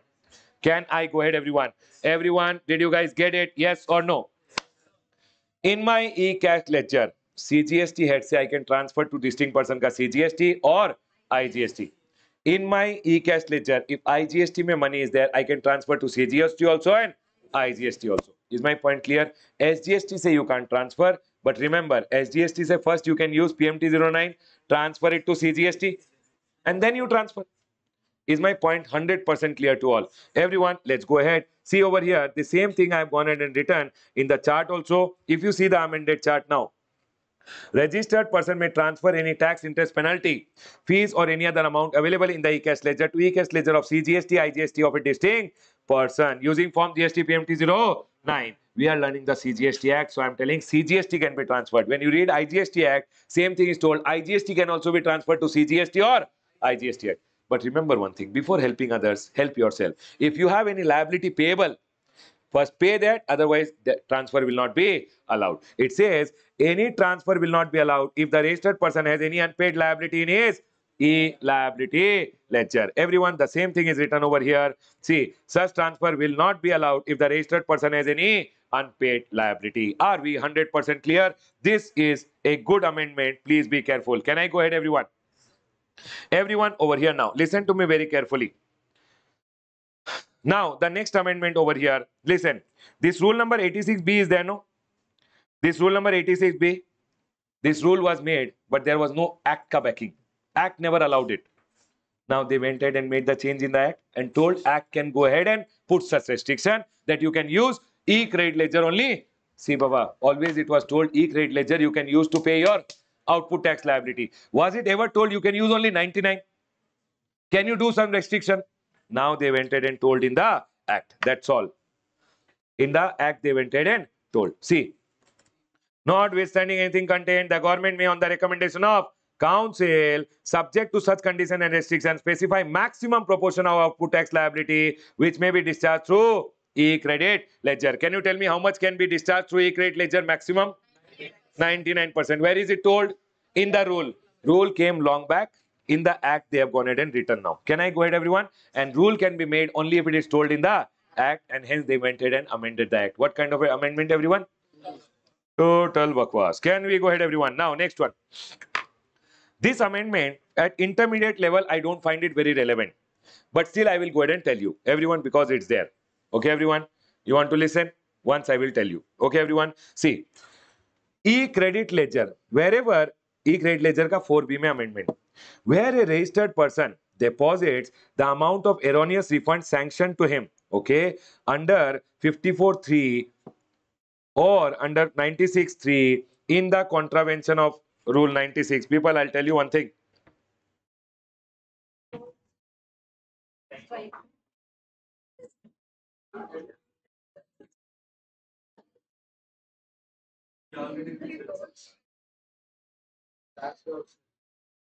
Baba, people, listen. Delete. Ha, ha, ha. Baba, first of all, to teach you Rule 96, CA final you have to learn. 54(3), again CA final I have to teach. You don't learn this. It's okay. Delete. Done, everyone? Sir, you told in the regular class to delete. Done, everyone? Now listen. This is the most important part of the amendment. Section number 50, read with rule number 88. B. I want you to take some breathe, breathe, breathe, breathe. Okay, everyone? Some. Ah. Okay, drink some water and then we'll go ahead and do section number 50. Read with rule number 88, B. Interest on delayed payment of tax. Everyone listen to me very carefully. Whenever you go ahead and pay your taxes late, close the door. Everyone, whenever you go ahead and pay your taxes late, you are liable for a interest as per section number 50. Section number 50 has section number 51, 52 and 53 which is there. Now section number 53 used to go ahead and tell that whenever you have gone ahead and taken extra ITC, Baba, can you see over here? Any person who makes undue claim of ITC under 42, 43, Baba, section number 42, 43 all are deleted and hence government went ahead and told this was total bakwas and now government introduced 53 over here. Section number 50 subsection 3. We will learn about this along with rule number 88B. Can I go ahead everyone? Now I will go ahead and read with you section number 53 read with rule number 88B. Now everyone over here, section number 50, when you go ahead and read, it says every person who is liable to pay tax in accordance with the provision of the act or rules made thereunder but fails to pay the tax to the government within the prescribed period. Baba, when are you required to pay the tax? Whenever you are filing your return. Whenever you are filing your return, you are liable to pay your taxes and pay the uh, sir, output minus input, remaining amount you paid to the government. Correct everyone? Then shall, for the period the tax or any part remains unpaid, pay on his own interest at the rate of not exceeding 18% as may be notified. And government have gone ahead and notified how much? 18%. Can I go ahead, everyone? Then they are going ahead and telling, provided that the interest on tax payable in respect of supplies made during a period and declared in the return for that period. Supplies of one period declared in the return of that period only. Then, but after the due date, then you have to go ahead and pay tax. Then, except when the return is furnished after the commencement of proceeding, shall be payable on the portion that is debited to the e-cash ledger. Means you have to go ahead and pay tax on the net tax liability or gross tax liability. Gross tax liability. I will go ahead and tell you this along with these rules which are there. I will go ahead and explain now. And sir, that is some analysis which I have gone ahead and written. That much only you have to understand. Listen, everyone over here. For an example, I will go ahead and tell you. For an example, in the month of April, I went ahead and did a sale of 10 lakh rupees. Okay, everyone, 10 lakh rupees ka sale. Now here I went ahead and filed my GSTR 3B on 20th of May. I will go ahead and show that, sir, my gross liability is how much, everyone? 10 lakh pay. Supposingly 18% GST is there. The gross liability is 1.8 lakh. I will tell my input tax credit. Supposingly I have an input tax credit of 1 lakh for the month. How much will I go ahead and pay? People, first listen. How much will I go ahead and pay? 80,000. Is everyone clear with this point? And this is known as my net liability, which I go ahead and pay in cash. Is my point 100% clear to all? Now listen to me very carefully. Do I have to pay any interest if I go ahead and file my return for the month of April on 20th May? No. For an example, now I will go ahead and change. Here interest will be payable. Is interest payable here? Sir, no interest. Why? Because you have gone ahead and filed the return on time. Now, for an example, if I go ahead and write in the next one, same question. Instead of going ahead and filing my return on 20th May, I did not file my return over here. I went ahead and filed my return. Supposingly, instead of 20th May, I went ahead and filed my return here. GSTR 3B I did not file. I filed on 30th May. Can you tell me, everyone, if I file my return on 30th May, people listen first, then you can aram se copy. Everyone, first listen. Understanding is important. Your books you will not take in the exam. Your brain you will take. Everyone here now. Now, sir, if I file my return on 30th May, I filed my return, did not file here. I filed my GSTR 3B for the month of April on 30th. How many days ka delay? Sir, how will you calculate? 30 minus 20, 10 days ka delay, correct? Are you liable to pay interest? Interest at the rate of how much? 18% on what amount? 1,80,000 or 80? Everyone listen to me very carefully now. Listen, listen, listen. Have you declared April month ka sale in April month ka return only? Yes or no? People, April month ka GSTR 3B you are filing, correct? April month ka sale you have declared in April month only and you have calculated the GST, correct? If you declare April month ka sale in April month only, so April month ka sale, April month ka ITC, what is the balance? 80,000. You are liable to pay interest only on 80,000. Remember one thing, everyone listen carefully. Listen carefully. You will be liable to pay interest only on 80,000 rupees. Are we all clear? It's just that same return, people. It's just that your return is filed late. Do you guys agree with me? Did you show this month ka sale in this month ka return? Yes. Did you take the ITC? Yes. This month ka sale shown in this month ka return. Then always remember, you will pay interest only on the net tax liability. Baba, this was April month ka sale only, on which the output tax liability is there. April month ka sale shown in April month ka return only. You will just be liable to pay interest on the net tax liability 80,000 into how many days delay? 10 divided by 365. Is my point clear to all? Can we go ahead, everyone? I have gone ahead and written this down in the example which is there in your amendment booklet. Everyone over here. Supplies made in April, declared in the return for the month of April only. It's just that you have gone ahead and filed the return late. Baba, if you file the return on time, is there any interest? No. If you file the return late, then interest will come. There is no proceeding. Officer has not gone ahead and initiated any proceeding under section number 73 and 74, means officer has not done any demand order. Baba, 73 and 74 will come in CA final, but I'll tell you now, officer has not gone ahead and caught you and given you a demand order. Are we clear? No proceeding started. Then, Baba, you just have to pay the tax by on what amount interest? Whatever you are paying through your cash, that is the net tax liability. For what period, everyone? After the due date till the date of payment. Sir, for the period, you have to pay the interest for the period of delay in the filing of return beyond the due date. Is my point clear to all? Can I go ahead, everyone? Are we all 100% clear? Now I will tell you what people did. What people do is, this is normal. This is a good boy wala thing. 20th, you should have filed your return. You filed on 30th, 10 days ke liye you are paying interest. Government, I used your money. I will give you 10 days ka interest. Is my point clear? This month ka sale shown in this month ka return. Only return is late. Then return late filing ke liye, whatever return late ke liye, late fee. Late payment of tax no by 10 days. Interest of 10 days only. Is my point 100% clear? Now everyone listen. The next one over here. People, everyone over here. Supposingly, for the month of April, I am going ahead and having a sale of 10 lakh rupees in GST is 1.8 lakh. Everyone listen. When I filed my return on 20th of May, GSTR 3B. Everyone, when I filed my return on 20th of May, sir, April month May, what is my liability? 1.8 lakh. You know what? GSTR 3B, when I was filing, I did not have any input tax credit. What will be my output tax liability? It means I have to pay in cash. So what I did over here, I showed my output tax liability nil and I paid GST nil. And I filed my return. What will I do now? May month, I know I will make a big purchase and I will get some credit. So when I'm filing May month ka return, no, I will go ahead and show May month ka return. When will I file? 20th of June. Output tax liability, this sale, no, I did not show in April. I showed it in next month. April month ka sale, I showed it in May month ka return. I'm telling sir, by mistake I forgot in April. I will show now. You showed output tax liability of 1.8 lakh. This is which month ka liability? April month ka liability. You know what? May month may you got some input tax credit of 1 lakh rupees. Okay.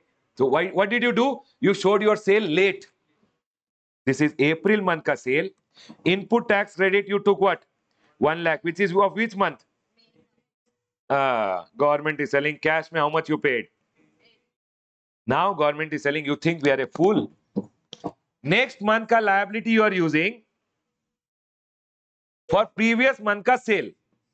Array, government is selling in this scenario. People, 1 minute.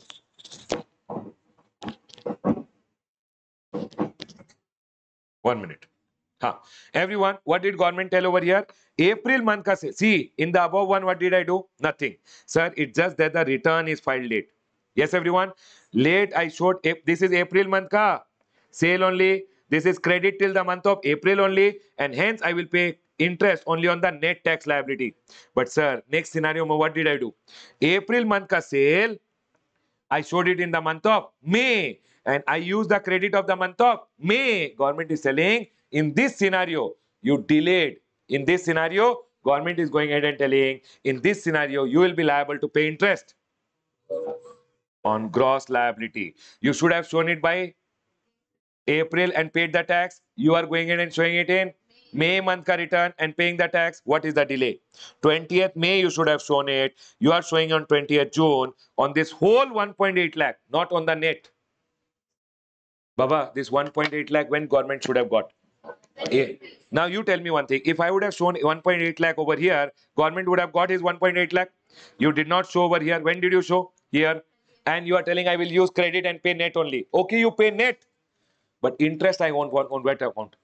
Gross. So here interest will be on 1.8 lakh into 18%. How many days delay? May mein how many days? 31 minus 20, 11 days. June mein how many days? 31 divided by 365. Is my point 100% clear to all? Can I go ahead, everyone? See, I have told over here. Again, see here. Supplies of the month of April. You declared in the return of the next period or any other period. This month ka sale. Declared in this month ka return only. Then you go ahead and pay. If return delayed, pay on net tax liability. Can I go ahead? This month ka sale, you showed in next month ka return or next to next month ka return, then you have to pay interest.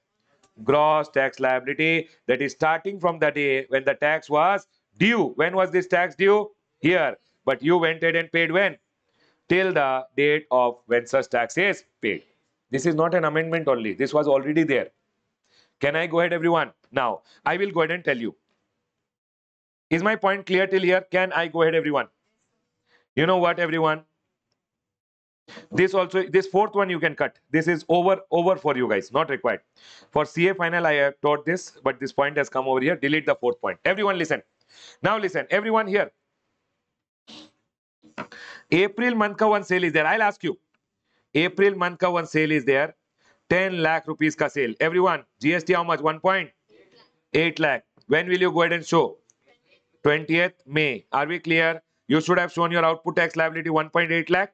Input tax credit, whatever is there, use and pay the remaining in cash. You know what? You did not show it only. You did not show it only. You thought, hey, who will show? Next month also no ITC. Next month also no ITC. One day officer caught you. Officer caught you. Hey, this 1.8 lakh a sale. Why didn't you show? When officer caught you, he told you to pay. Now you are telling, sir, I have my input tax credit and I'll pay the balance. Baba, remember when you have to pay now, on what amount you will pay? Net or gross? Gross pay, you will be liable to pay interest. Remember one thing. You will remember this month ka sale shown in this month ka return. Only return is delayed. Interest on net. This month ka sale shown later month ka return mein. Then gross. This month ka sale did not show. Officer caught you. Gross. Over, everyone. From when will interest be payable? The due date till the date you go ahead and pay.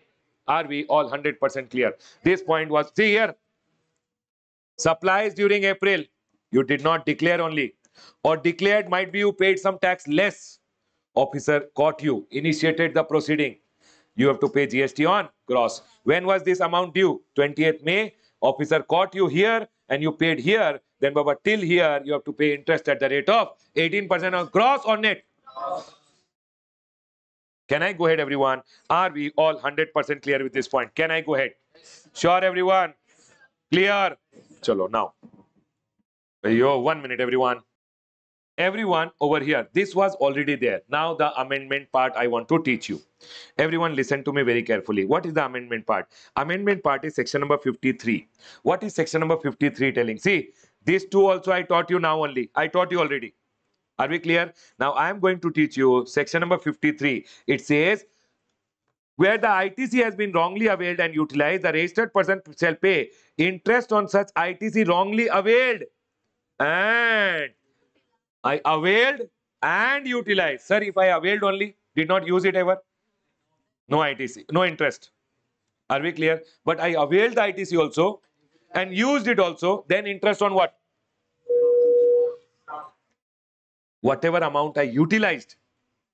On that, I'll be liable to pay interest from the date of use till the date I pay it back. Yes or no? This you guys already know. Same thing. Everyone here, where the ITC has been wrongly availed and not or and used, the registered person shall pay interest on the ITC wrongly availed. What do you mean by availment? Availing it means filing your return and taking it in your e-credit ledger.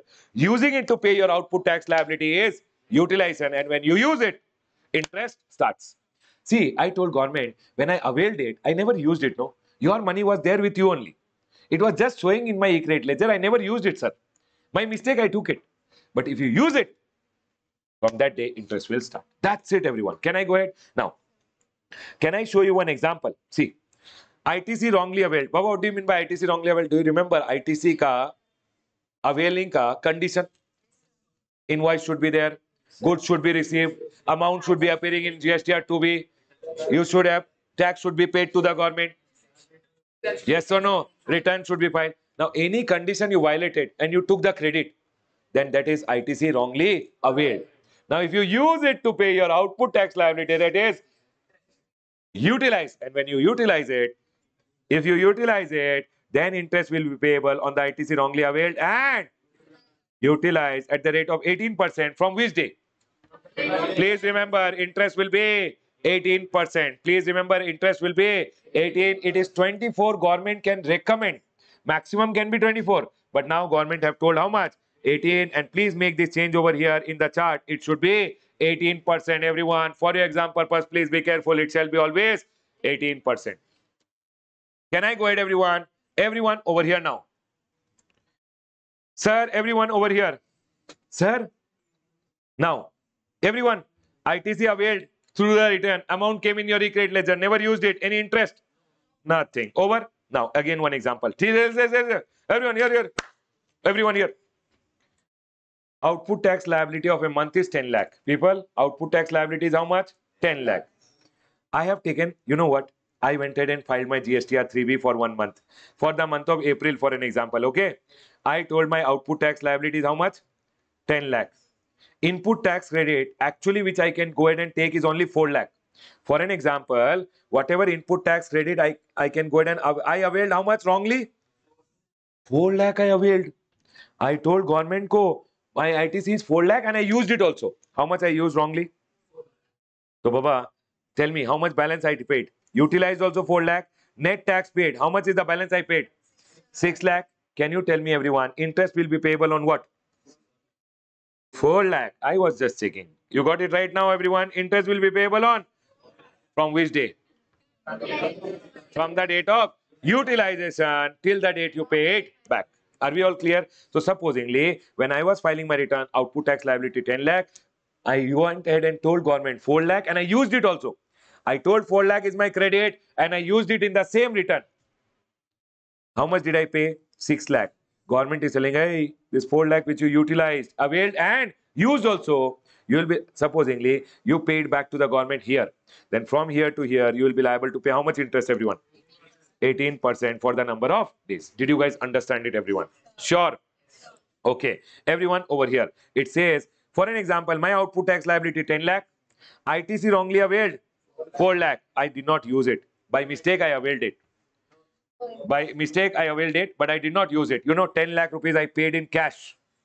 Then interest will not come. Nothing. Can I go ahead, everyone? Can I move to the next one? Everyone over here. One more example. You understood now?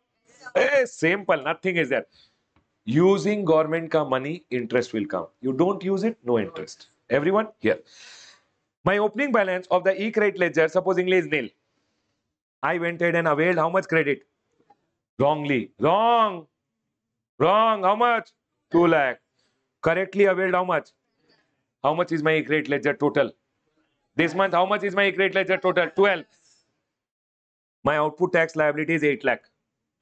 First, out of which amount you will pay your output tax liability? Correct tax or wrong tax? Depends, nahi baba. Listen, my output tax liability is 8 lakh. ITC, which I have wrongly availed, government is telling we will always assume that you have paid your tax first through your correct tax. How much is the correct tax, everyone? 10 lakh, no? How much did you use? Correct, no? ITC utilized 8 lakh. Is it correct ITC or? Now in the balance, 2 lakh is the good amount of ITC remaining and 2 lakh is the bad ITC. Did I use the bad ITC? Did I use? Do I have to pay any interest? No. Did you guys understand this? Everyone in the class? Over here.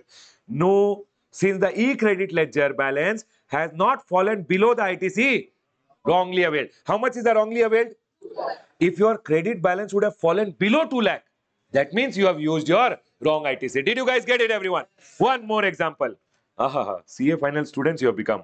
They also understood it so well. Here, everyone here. Now, sir, opening balance, nil. People became full juice. CA final. Everyone here, reality inter. Listen. ITC wrongly availed 6 lakh. Bad boy. Correctly availed 4 lakh. Balance now 10 lakhs. Everyone listen. 8 lakh to be paid. What will you do first? 4 lakh from here. Remaining from here how much? It means did you utilize 4 lakh? Balance is how much? This is good ITC, bad. Bad boy wala ITC. Now tell me one thing. Did you utilize the bad ITC? How much? When did you use it? When you filed your return, you used it. Yes or no, everyone? E-credit ledger balance has fallen below the ITC wrongly availed. ITC is wrongly availed and utilized. Interest will come on 6 or 4? 4. Interest has to be paid on 4 lakh from the date of. Over, everyone. Doubt? Nothing. Okay. Clear till here?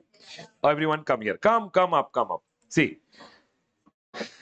This I will go ahead and read with you guys. You will understand now. You'll understand now?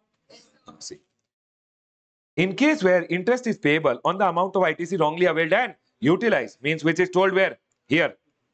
Here they have told no, as may be prescribed. Array, they are telling interest will be payable as may be prescribed. Array, this prescribed is nothing other than rule number 88B. In case where the interest, Baba, Act will always tell you what is to be done. Rules will tell you always how it is to be done. And we are learning the rule now. How? In case where the interest is payable on the amount of ITC wrongly availed and utilized in accordance with 53, and the interest is calculated, then what will happen? The interest will be calculated on what amount? ITC wrongly availed and from the period, from the date of utilization of such wrongly availed ITC till the date of reversal, means till the date you go ahead and add it in your output tax. Basically, you go ahead and reverse the credit. When you are filing your GST or 3B, you will say, this is the amount I am going ahead and reversing. Are we clear, everyone? And means you paid back to the government. Or the payment, Baba, till you go ahead and reverse the credit or payment of such tax. Actually, what happens, you can go ahead and pay it back to the government through your return. And there is one form which you learn in your CA final, DRC 03, which you can use and you can pay. Suppose in return is not, you are not filing any return now. You have to pay. You came to know today. You want to pay it today. Can't you pay it? You can pay using one form DRC 03. So for your level what? Whenever you pay it back, either through return or however, interest will be till you pay it back. Whenever you are paying it back through your return, then it is okay. If you want to pay in between the month when there is no return, then that form can be used. As of now, you don't have to remember, but did you understand the concept? On such amount, at such rate as may be notified, as of now, how much? Over. Now listen, what I told you just now. ITC wrongly availed. They will imagine that whatever ITC you wrongly availed, in the first example, how much you availed wrongly? You don't remember, no problem. Here. How much you wrongly availed? 2 lakh. It will be assumed that you have used it when? When the balance in the e-credit ledger falls below the amount of ITC wrongly availed. Are you guys able to understand? It will be assumed that you have utilized the credit. How much was the wrongly availed credit in the second case? 6 lakh. Hey, 6 lakh. Correct? Listen. How much was the ITC wrongly availed? 6 lakh. In your e-credit ledger balance, if it is 6 lakh, then it is not utilized. It became 2 lakh, means you have used how much? That is what is told in the law. They have complicated it. You are reading, you will think, oh, what is this? Here, see. They have not complicated. They have written right only. Your level now is complicated. ITC wrongly availed shall be construed to have been utilized when the balance in the e-credit ledger falls below the amount of ITC wrongly availed, and the extent of such utilization of ITC shall be the amount. What is the extent of utilization? The balance shall be the amount by which the balance in the E-credit ledger falls below the amount of ITC wrongly availed. How much is utilized? 6 lakh wrongly availed. People, 6 lakh wrongly availed. 4 lakh, 2 lakh is the balance. How much is utilized? Clear, everyone? 100% got it. Chalo, next. Everyone over here. Now, sir, which day they will think that I have used the credit? Which day? The date you go ahead and file the return. People, the date of utilization is what? The date of filing the? Yes or no? I filed the return 20th ki jagah. I filed the return on 16th. What is the date of utilization? 16. Instead of filing on 20th, I filed the return on 25th. 20th, when the due date of return was there. Everyone listen. The date of utilization of such credit shall be taken to be, everyone here. The date on which return is due. Return is due to be furnished, or the actual date of filing, whichever is earlier, if the balance of E-credit ledger falls below the ITC wrongly availed on account of payment of tax. Everyone over here, I have gone ahead and drafted one example. Everyone, April month ka due date is what? How much did you use here? Hey, how much did you use here? 6 lakh, 4 lakh. It will be assumed that this 4 lakh is utilized which date? 20th May. Or date of filing of return is also 20th May. Interest computation will start from 20th May till the date of payment. Over.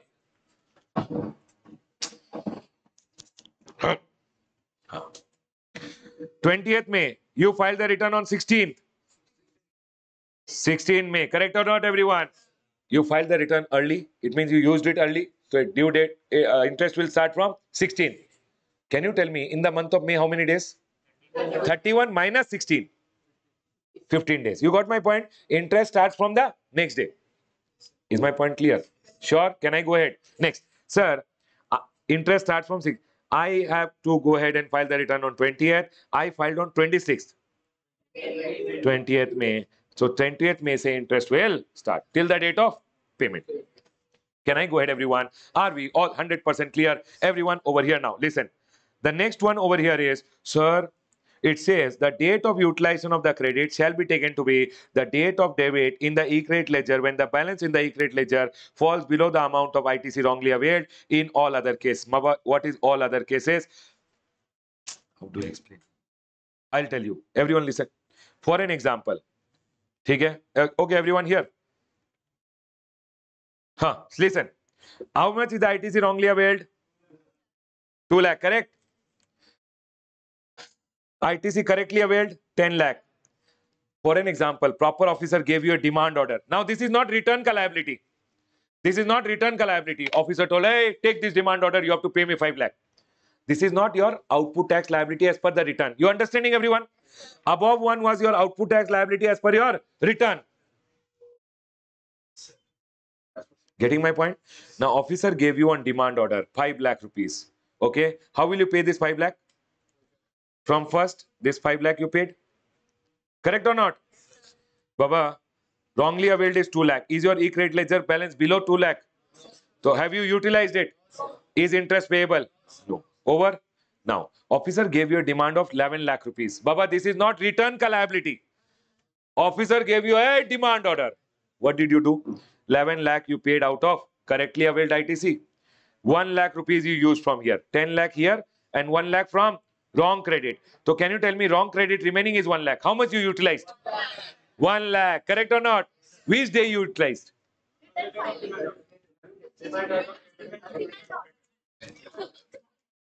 When demand order will come, E-liability ledger. Yes or no, everyone? In the E-liability ledger, that will be a debit. How much? 11 lakh ka demand, right? First you paid through your credit. How much credit you used? Correct? Then you used 1 more lakh credit. Yes or no, everyone? The day this amount was used, everyone over here. See, yes, the E-credit ledger balance has fallen below.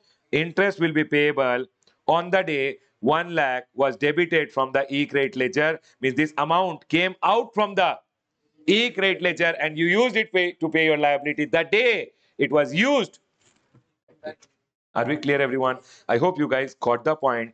I will go ahead. Everyone over here, this is the final crux of the story. I hope you guys enjoyed it. Can we go ahead, everyone? Now, over. That's it, everyone. Listen, here. Section number 50, read with rule number 88B. I've already explained you. Very, very important from exam point of view. Please be very careful about it. Okay, everyone? Now listen. One more small circular has come. Listen. Everyone, you know already. You know already. But you tell me. Utilization of amount available in the e-credit ledger and cash ledger for payment. Number one, people ask the question, you tell the answer. People ask this question to government, you reply. Whether payment of amount available in the e-credit ledger can be used for payment of any tax, only output tax liability. Reverse charge may, everyone listen, reverse charge may, if I have to pay tax, that is my inward tax liability. That is my inward tax liability. Can I pay that tax also through my ITC? You can pay only your, Baba, you can pay only your output tax liability. Are we clear, everyone? You will not see any self-assessed tax or any payable as a consequence of proceeding, means any demand order amount also you can pay. But you can't pay your reverse charge liability using your e-credit ledger. Baba, e-credit ledger only can be used for output tax or any demand amount which has come. Can I go ahead, everyone? The next question. Whether the amount available in the e-credit ledger can be used for making payment of any liability other, Baba, e-credit ledger, can you go ahead and use to pay any liability? Can be used for making of any liability other than the tax under GST law, means can you pay interest, penalty, late fee or any other amount?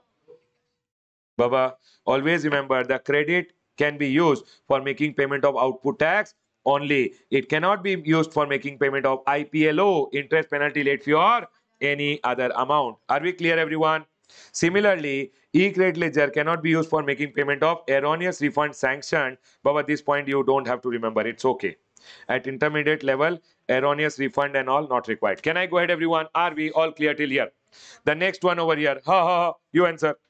Whether the amount available in e-cash ledger can be used for making payment of any liability. E-cash ledger. What can you do with e-cash ledger? TDS, TCS, RCM liability, composition tax, interest, penalty, late fee, any other amount. Baba, e-cash ledger can be used for making payment of tax, interest, penalty, late fee, or any other amount. I'll go ahead. Baba, this is the amended chart which has also gone ahead and given below. Right, everyone? I'll go ahead and close my discussion on the amendments relating to payment of tax. Now, let's go ahead and do the amendments for the chapter of returns, everyone. Please come to returns. Everyone over here now. Returns may section number 37 is there. In section number 37, they have gone ahead and added the word subject to such condition and restriction. Can you see over here? Subject to such condition and restriction. Now they are going ahead and telling basically power to impose condition and restriction on furnishing GSTR1 by supplier introduced. Means, sir, they can go ahead and furnish what? Condition and restriction. Are we clear? And for furnishing what? GSTR1 also. If government wants to furnish any condition saying, sir, these people will not be able to file GSTR1, that condition now government can introduce. Are we clear? Because people are filing GSTR1, passing on the credit, not paying taxes correctly. So government, if they want to introduce any restriction, then they can restrict that these people can't go ahead and furnish their GSTR1. Okay, let the condition and restriction ka power be there. Okay. Next. Further, the details of outward supply furnished by GST in GSTR1, which may be communicated to recipient in GSTR to be made subject to such condition and restriction as may be prescribed. They are going ahead and telling whatever details you furnish in GSTR1, it will go to the front particular GSTR to be, that GSTR to be also made subject to condition and restriction which government wants to impose. Okay, let them introduce condition and restriction. Okay, nothing, no amendment. For you, government just got the power to introduce condition and restriction. Okay, next. If government tomorrow wants to furnish any restriction, then government can make a law. Baba, to make a rule, act has to allow. So government took the power from the act. That's all. Sir, this second paragraph deleted because section number, whatever, this was old kind of a thing. That, sir, people will furnish in GSTR. GSTR 2 is deleted. GSTR 2 was told in section number 38. Yes or no? Now, because section number 38 is completely changed, so section number 38, 3, 4 are no more there. Are you guys able to understand? So this paragraph also deleted. Sir, section number 42 and 43 got deleted. So the reference from section number 37, 3 also got deleted. Sir, till now, what are the amendments we learned? Are total bakwas of return chapter. Can I go ahead, everyone, now? But this is something important. Sir, till what time can you go ahead and do the rectification? If you have furnished your GSTR1 and there was some mistake, till what time you can go ahead and correct? Earlier they used to say September month ka return. Now they have gone ahead and changed it to, sir, if any return may, GSTR1 may, outward supply ka statement may have done a mistake. By what time can I correct? This year got over. This year related return may, if any details is wrong in GSTR1, that I can amend by next year 30th November or annual return ka actual date, whichever is earlier. This is something you can take care. That's all. Okay, everyone, can I go ahead? That's it. Nothing else. Everyone over here now. Huh. People, can you file next month ka GSTR1 before GSTR1 of the previous period? That's all. Government introduced restriction. A registered restriction imposed on filing GSTR1. Registered person shall not be allowed to file GSTR1 for a tax period if GSTR1 of previous tax period is not filed. But government can exempt certain people also. Sir, GSTR1 previous tax period not filed. GSTR1 of previous tax period not filed. Current tax period also you can't file. Okay, everyone. But sir, I have not filed previous tax period ka. Can government allow me to file next period? Government has that power. This proviso which is written, government is empowered that government can exempt a person from such restriction. But as of now, no restriction. No, government has not exempted anyone. What you know now? Previous GSTR1 not filed. Next GSTR1 you can't file. That's it. Can I go ahead, everyone? Next. Everyone listen to me very carefully. Section number 38. Section number 38 was talking about GSTR2. That you have to show your sales ka inward supplies ka detail in GSTR2. Correct? Is GSTR2 is deleted. So section number 38, they went ahead and substituted. Means they went ahead and changed section number 38. And they went ahead and told now in section number 38, we will get what? GSTR2B. Now GSTR2B may the credit, the details of outward supply furnished by registered person and such other supplies, an auto-generated statement containing the details of ITC may be available to the recipient of such supply in such form and within such time as may be prescribed. Can you tell me GST, if people are furnishing GSTR1, it comes in your GSTR2A and then 2B gets generated. Then they are telling the auto-generated statement, which is your GSTR2B, shall consist of details of outward supply, the credit which can be availed. And, Baba, this I told you. Supplier will show in GSTR1, it will come in your GSTR2B ka credit which can be availed and credit which can be restricted. Details of supply in respect of which credit cannot be availed whether wholly or partly by the recipient on account of the details furnished under section number 37(1) by these people. Means only if these people go ahead and furnish, that will come in your ITC restricted. Everyone over here, what is section number 38 telling? Section number 38 is telling GSTR1, which will be filed by the supplier, it will come in your GSTR2B. In GSTR2B, will make ITC that can be availed by you. So this ITC can I avail? Yes. And I will show ITC that will be restricted. Now we are going to learn which are the ITCs that will come under restricted. Are we clear, everyone? Can I go ahead? So they are going ahead and telling over here, if GSTR1 may the details which are shown by a registered person. Who is showing, everyone? A registered person, and he is showing it within such period of taking registration as may be prescribed. It means as of now, government is yet to make the rules. So this, Baba, what government is telling? Act may section number 38 came. Rule is yet to come. It means section number 38, one way, it is useless. Because unless government, see what government is saying, if the details are furnished by registered person, within such time of taking registration, as may be prescribed. As of now, nothing prescribed. So if government is going ahead and telling when one person takes registration, within first 1 month, whatever he prescribes, whatever he shows in GSTR1, the credit will come in restricted. Then it will come in restricted. Are we clear? But as of now, nothing has been prescribed. Secondly, if the details are given by registered person who has defaulted in payment of tax and where such default has continued over a period. People, tell me one thing. People over here, supplier showed in GSTR 1. Okay, everyone? And it came in your GSTR 2B. Clear? But supplier is not paying the taxes. Then it will come in your restricted credit and you'll not be able to take the credit. It says over here, if the details are furnished by a registered person who has defaulted in payment of tax, who is not paying his taxes, and that default has continued for such period as may be prescribed. As of now, government have not prescribed. But for an example, tomorrow government will tell, a person has not paid his taxes for 3 months. Then after 3 months, whatever he will show, it will come in the restricted column of the front party. But Baba people, generally it doesn't happen. If you don't file your GST, if you don't file your GSTR 3B for 1 quarter, 1 month, next month ka GSTR 1 only you can't file. Are we clear? But as of now, it is yet to be prescribed. Can I go ahead, everyone?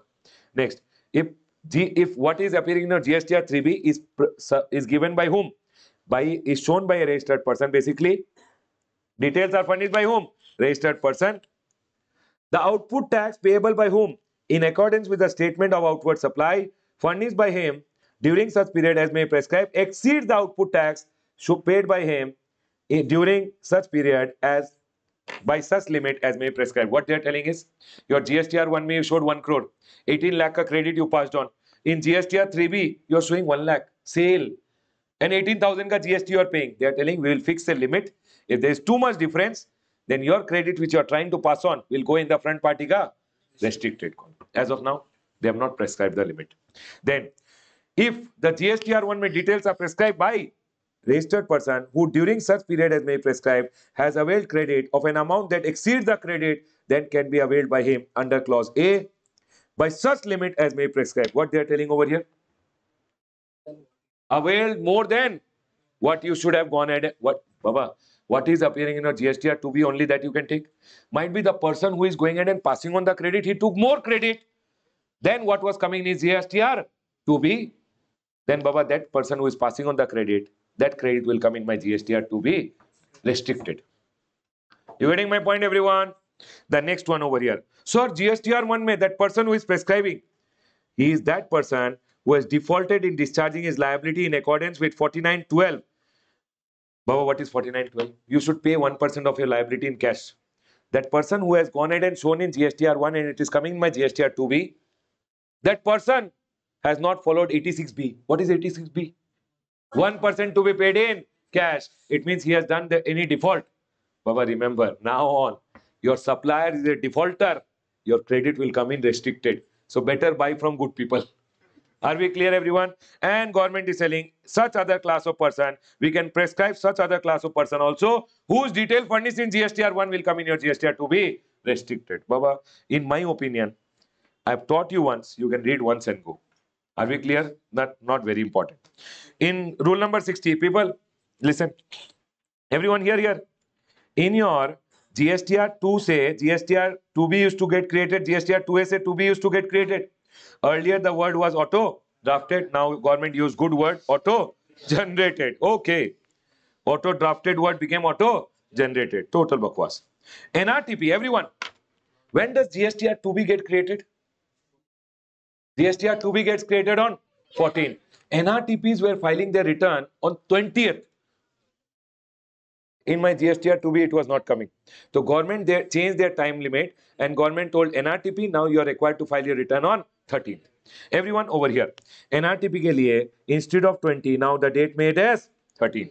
Are we all clear till here? Can I go ahead? Next. So that it comes in the front party ka GSTR 2B when the GSTR 2B is generated on 14th. Can I go ahead, everyone? There earlier the time limit to file the return was 20th, now made 13th. Everyone over here now. People, do you remember? You are allowed to pay 35%, 35%. Last month, Baba, if you are under QRMP scheme, whatever you paid in the last month, of that you can pay last quarter of that 35%, 35% and balance. Sir, whatever I paid in the last month, I can pay 100%, 100% and balance if I am under QRMP scheme. Law never allowed it. Just the rule was made by the government directly. Are you guys able to understand? Now they allowed from the act also. Now they are telling, see here, QRMP's person can make either on self-assessment or fixed sum method that was allowed to them by central government using the power under section number 148. It was never, Baba, act only allowed. But act ka section number 148 was used. That is special procedure government can allow. But now government told in section number 39 only that, sir, that 35%, 100% is allowed by what section now? 39(7). Earlier government went ahead and told 35% you can pay, 35% and balance 100%, 100%. What power government used? Section number 148. Now government introduced that power in section number 39(7). Let the power be there. Total bakwas amendment for you. Sir, GSTR 3B rectification ka last date. GSTR 3B rectification ka last date. 30th, Baba, it is now, sir, if relating to this year, any GSTR 3B mein any mistake is there, Baba, you can go ahead and rectify amendment table in the next return. Till what date you can go ahead and rectify? Till 30th November, whichever return you are filing in the next year on annual return actual date, whichever is earlier. Now it is no more 20th September month ka return. Okay, everyone? Now it is 30th November or annual return ka actual date, whichever is earlier. So GSTR 1 or GSTR 3B, any mistake can be rectified by 30th November or annual return ka actual date, whichever is earlier. Okay, next. Sir, everyone over here. People, you remember one thing. Sir, if I go ahead, if this is April and this is May. People listen. If I don't file GSTR 1 over here, I can't file GSTR 1 in the... If I don't file here, I can't file here. Correct? April and May. If you don't file GSTR 3B here, you can't file GSTR 3B next also. Correct? April and May. If you don't file GSTR 3B here, you can't file GSTR 1. Yes or no? Correct? Yes or no, everyone? Yes. Sir, tell me one thing. It's selling over here.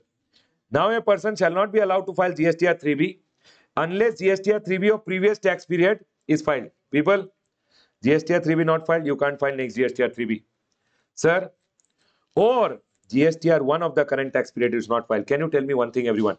If I don't go ahead, April and May, if I don't file my GSTR 1 over here, can I file GSTR 3B?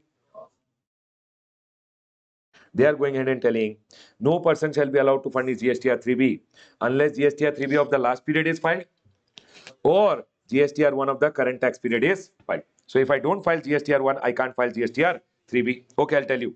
You don't file GSTR 1 of previous tax period, you can't file GSTR 1 now. You don't file GSTR 3B of the previous tax period, you can't file new GSTR 3B. You are not filing GSTR 3B here. Next GSTR 1 also can't be filed. Sir, I'm not filing GSTR 1. This month ka GSTR 3B can't be filed. And Baba, this GSTR 3B, if you can't file GSTR, Baba, this GSTR 1 not there, this also not there. This GSTR 1 is not there, this GSTR 3B is not there. So it's a circle. Remember, you have to go in serial order. File GSTR 1, then you can file GSTR 3B. File GSTR 1, next GSTR 1 can be filed. Next GSTR 1, then next GSTR 3B can file.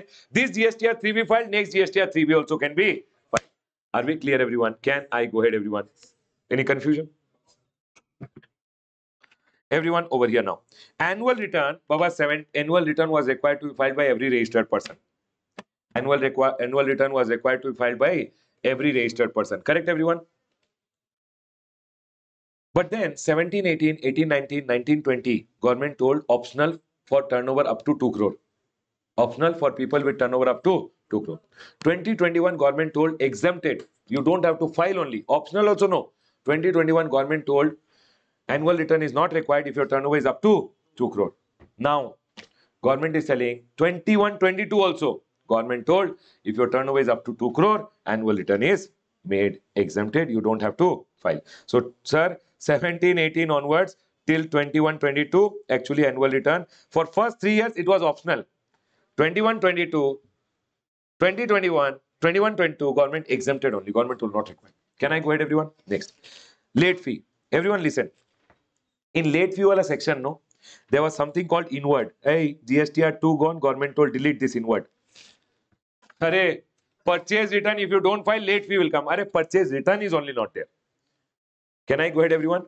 And they introduce one term called section number 52 for your inter till section 50 is applicable. So you don't have to remember section number 52 anyways. Can I go ahead, everyone? Next. GST practitioner. Baba, GST practitioner can do what? Outward and inward return. Arey, inward ka return was GSTR2. GSTR2 deleted. So they deleted that their function may, earlier it was told that you can file GSTR2. Arey, GSTR2 only deleted from the act. So what GST practitioner will file GSTR2? And hence wherever it was inward return, inward supplies related return, those words are deleted. Are we clear? Baba, the amended chart I have given over here. You guys can refer. Congratulations, people. We are done with your amendments for the May 23 exam. Congratulations, everyone. Done. Now, do you want me to tell you what are the important points from the amendment you should take care? Huh? Yes, everyone. People, please come to your amendment booklet, everyone. Please come to your amendment booklet. I'll tell you, in my opinion, people, my opinion and examiner's opinion might be different.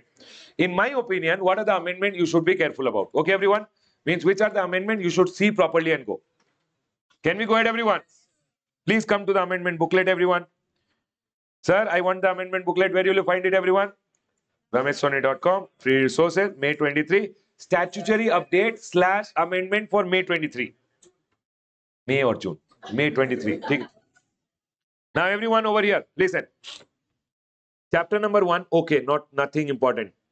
Okay? In my opinion, over here, listen. This perquisites wala point you take care. And this land wala point you take care. Okay? The third wala liquidated damage wala, no. See, I will call this as A graded amendment, this as A graded amendment. This I can say C graded. By chance they can ask you. At intermediate level, I think it's a difficult thing for students to understand, but still I have explained it to you. But what I'm telling is this is okay. But what I'm telling is in C graded also, at least all the liquidated damage, check disclosure, all this which are there, you write one summary and keep. At least see that and jump inside the exam hall. Can I go ahead, everyone? Next. Sir, charge of GST, please be careful about all the 3 reverse charge which are there, A graded. One question, 100% amendment say they should ask. Sir, composition wala amendment, nothing, no amendment only. You'll remember anyways, everyone. Aggregates with 90% wala point, deleted. Now aggregates, ठीक है. This is okay, okay. C graded, ठीक है. Registration में, this is also okay. But what I'm telling is, no, big question ka part it can be. This person is going ahead and manufacturing fly ash aggregates. But remember, with 90% or more, with 90% or less, whatever it is, composition person he is ineligible. Please be very careful. Okay? Next. Sir, here I feel section number 29(2) is important. I'll tell you important ones. Okay, everyone? I'll tell you the important ones. Section number 29(2 may the amendment which is there. When will your registration be cancelled? That is important. Clear? Can we go ahead, everyone? Next. Exemption. Baba, exemption, all the amendments to be done. Please, I can't leave anything. Exemption may all the amendments to be done. Exemption may all the amendments to be done. Please, 4 marks, 100% out of the amendment they will ask you. If they don't ask, it's okay. But I think from the amendment part of your exemptions, please remember all of them. Okay? This tour operator wala very, very important. Please read the tour operator wala, okay? Healthcare service, very important. Tour operator, very important. Agriculture related service, very important. Passenger transportation, important. Government related service, important. See, in this also I am telling government is important. Passenger is very important. Agriculture is very important. Healthcare is very, very important. Actually, amendment, everything is important. But I'm still telling you what you should see properly. Okay? Others don't leave and go. Clarifications are very good. Please see all the clarifications. Tax invoice. Here, e-invoicing wala part which I told you. E-invoicing 10 crore now. Right, everyone? Please take care. Maximum time limit to disclose 30 on November. Okay, everyone? Please take care of this too. ITC chapter में condition for taking the ITC. Condition for taking the ITC. Those conditions which are there. Please be careful. Condition for taking ITC. And maximum time limit. You will remember everyone? Reversal of credit. I will call it B graded. I have done it with example for you guys. Right everyone? Please see those examples and go. Banking company okay. Block credit okay. Anyways, you know it. Payment of tax everyone. Payment of tax. New modes are introduced. Very important. UPI and IMPS. Very good. E-cash ledger. PMT09 you can transfer to your own different heads or you can transfer to your distinct person also. Can I go ahead everyone? Next.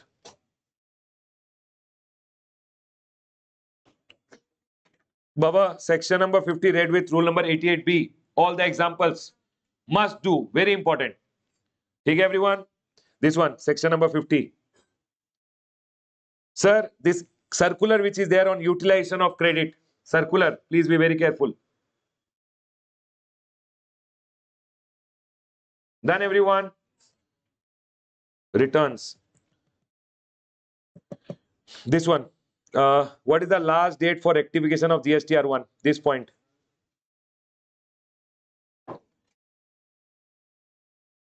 NRTP ka please be careful when return is to be filed. Rectification of GSTR1. GSTR1 and GSTR3B. Both के लिए. What is the date? 30th November on annual return का actual date.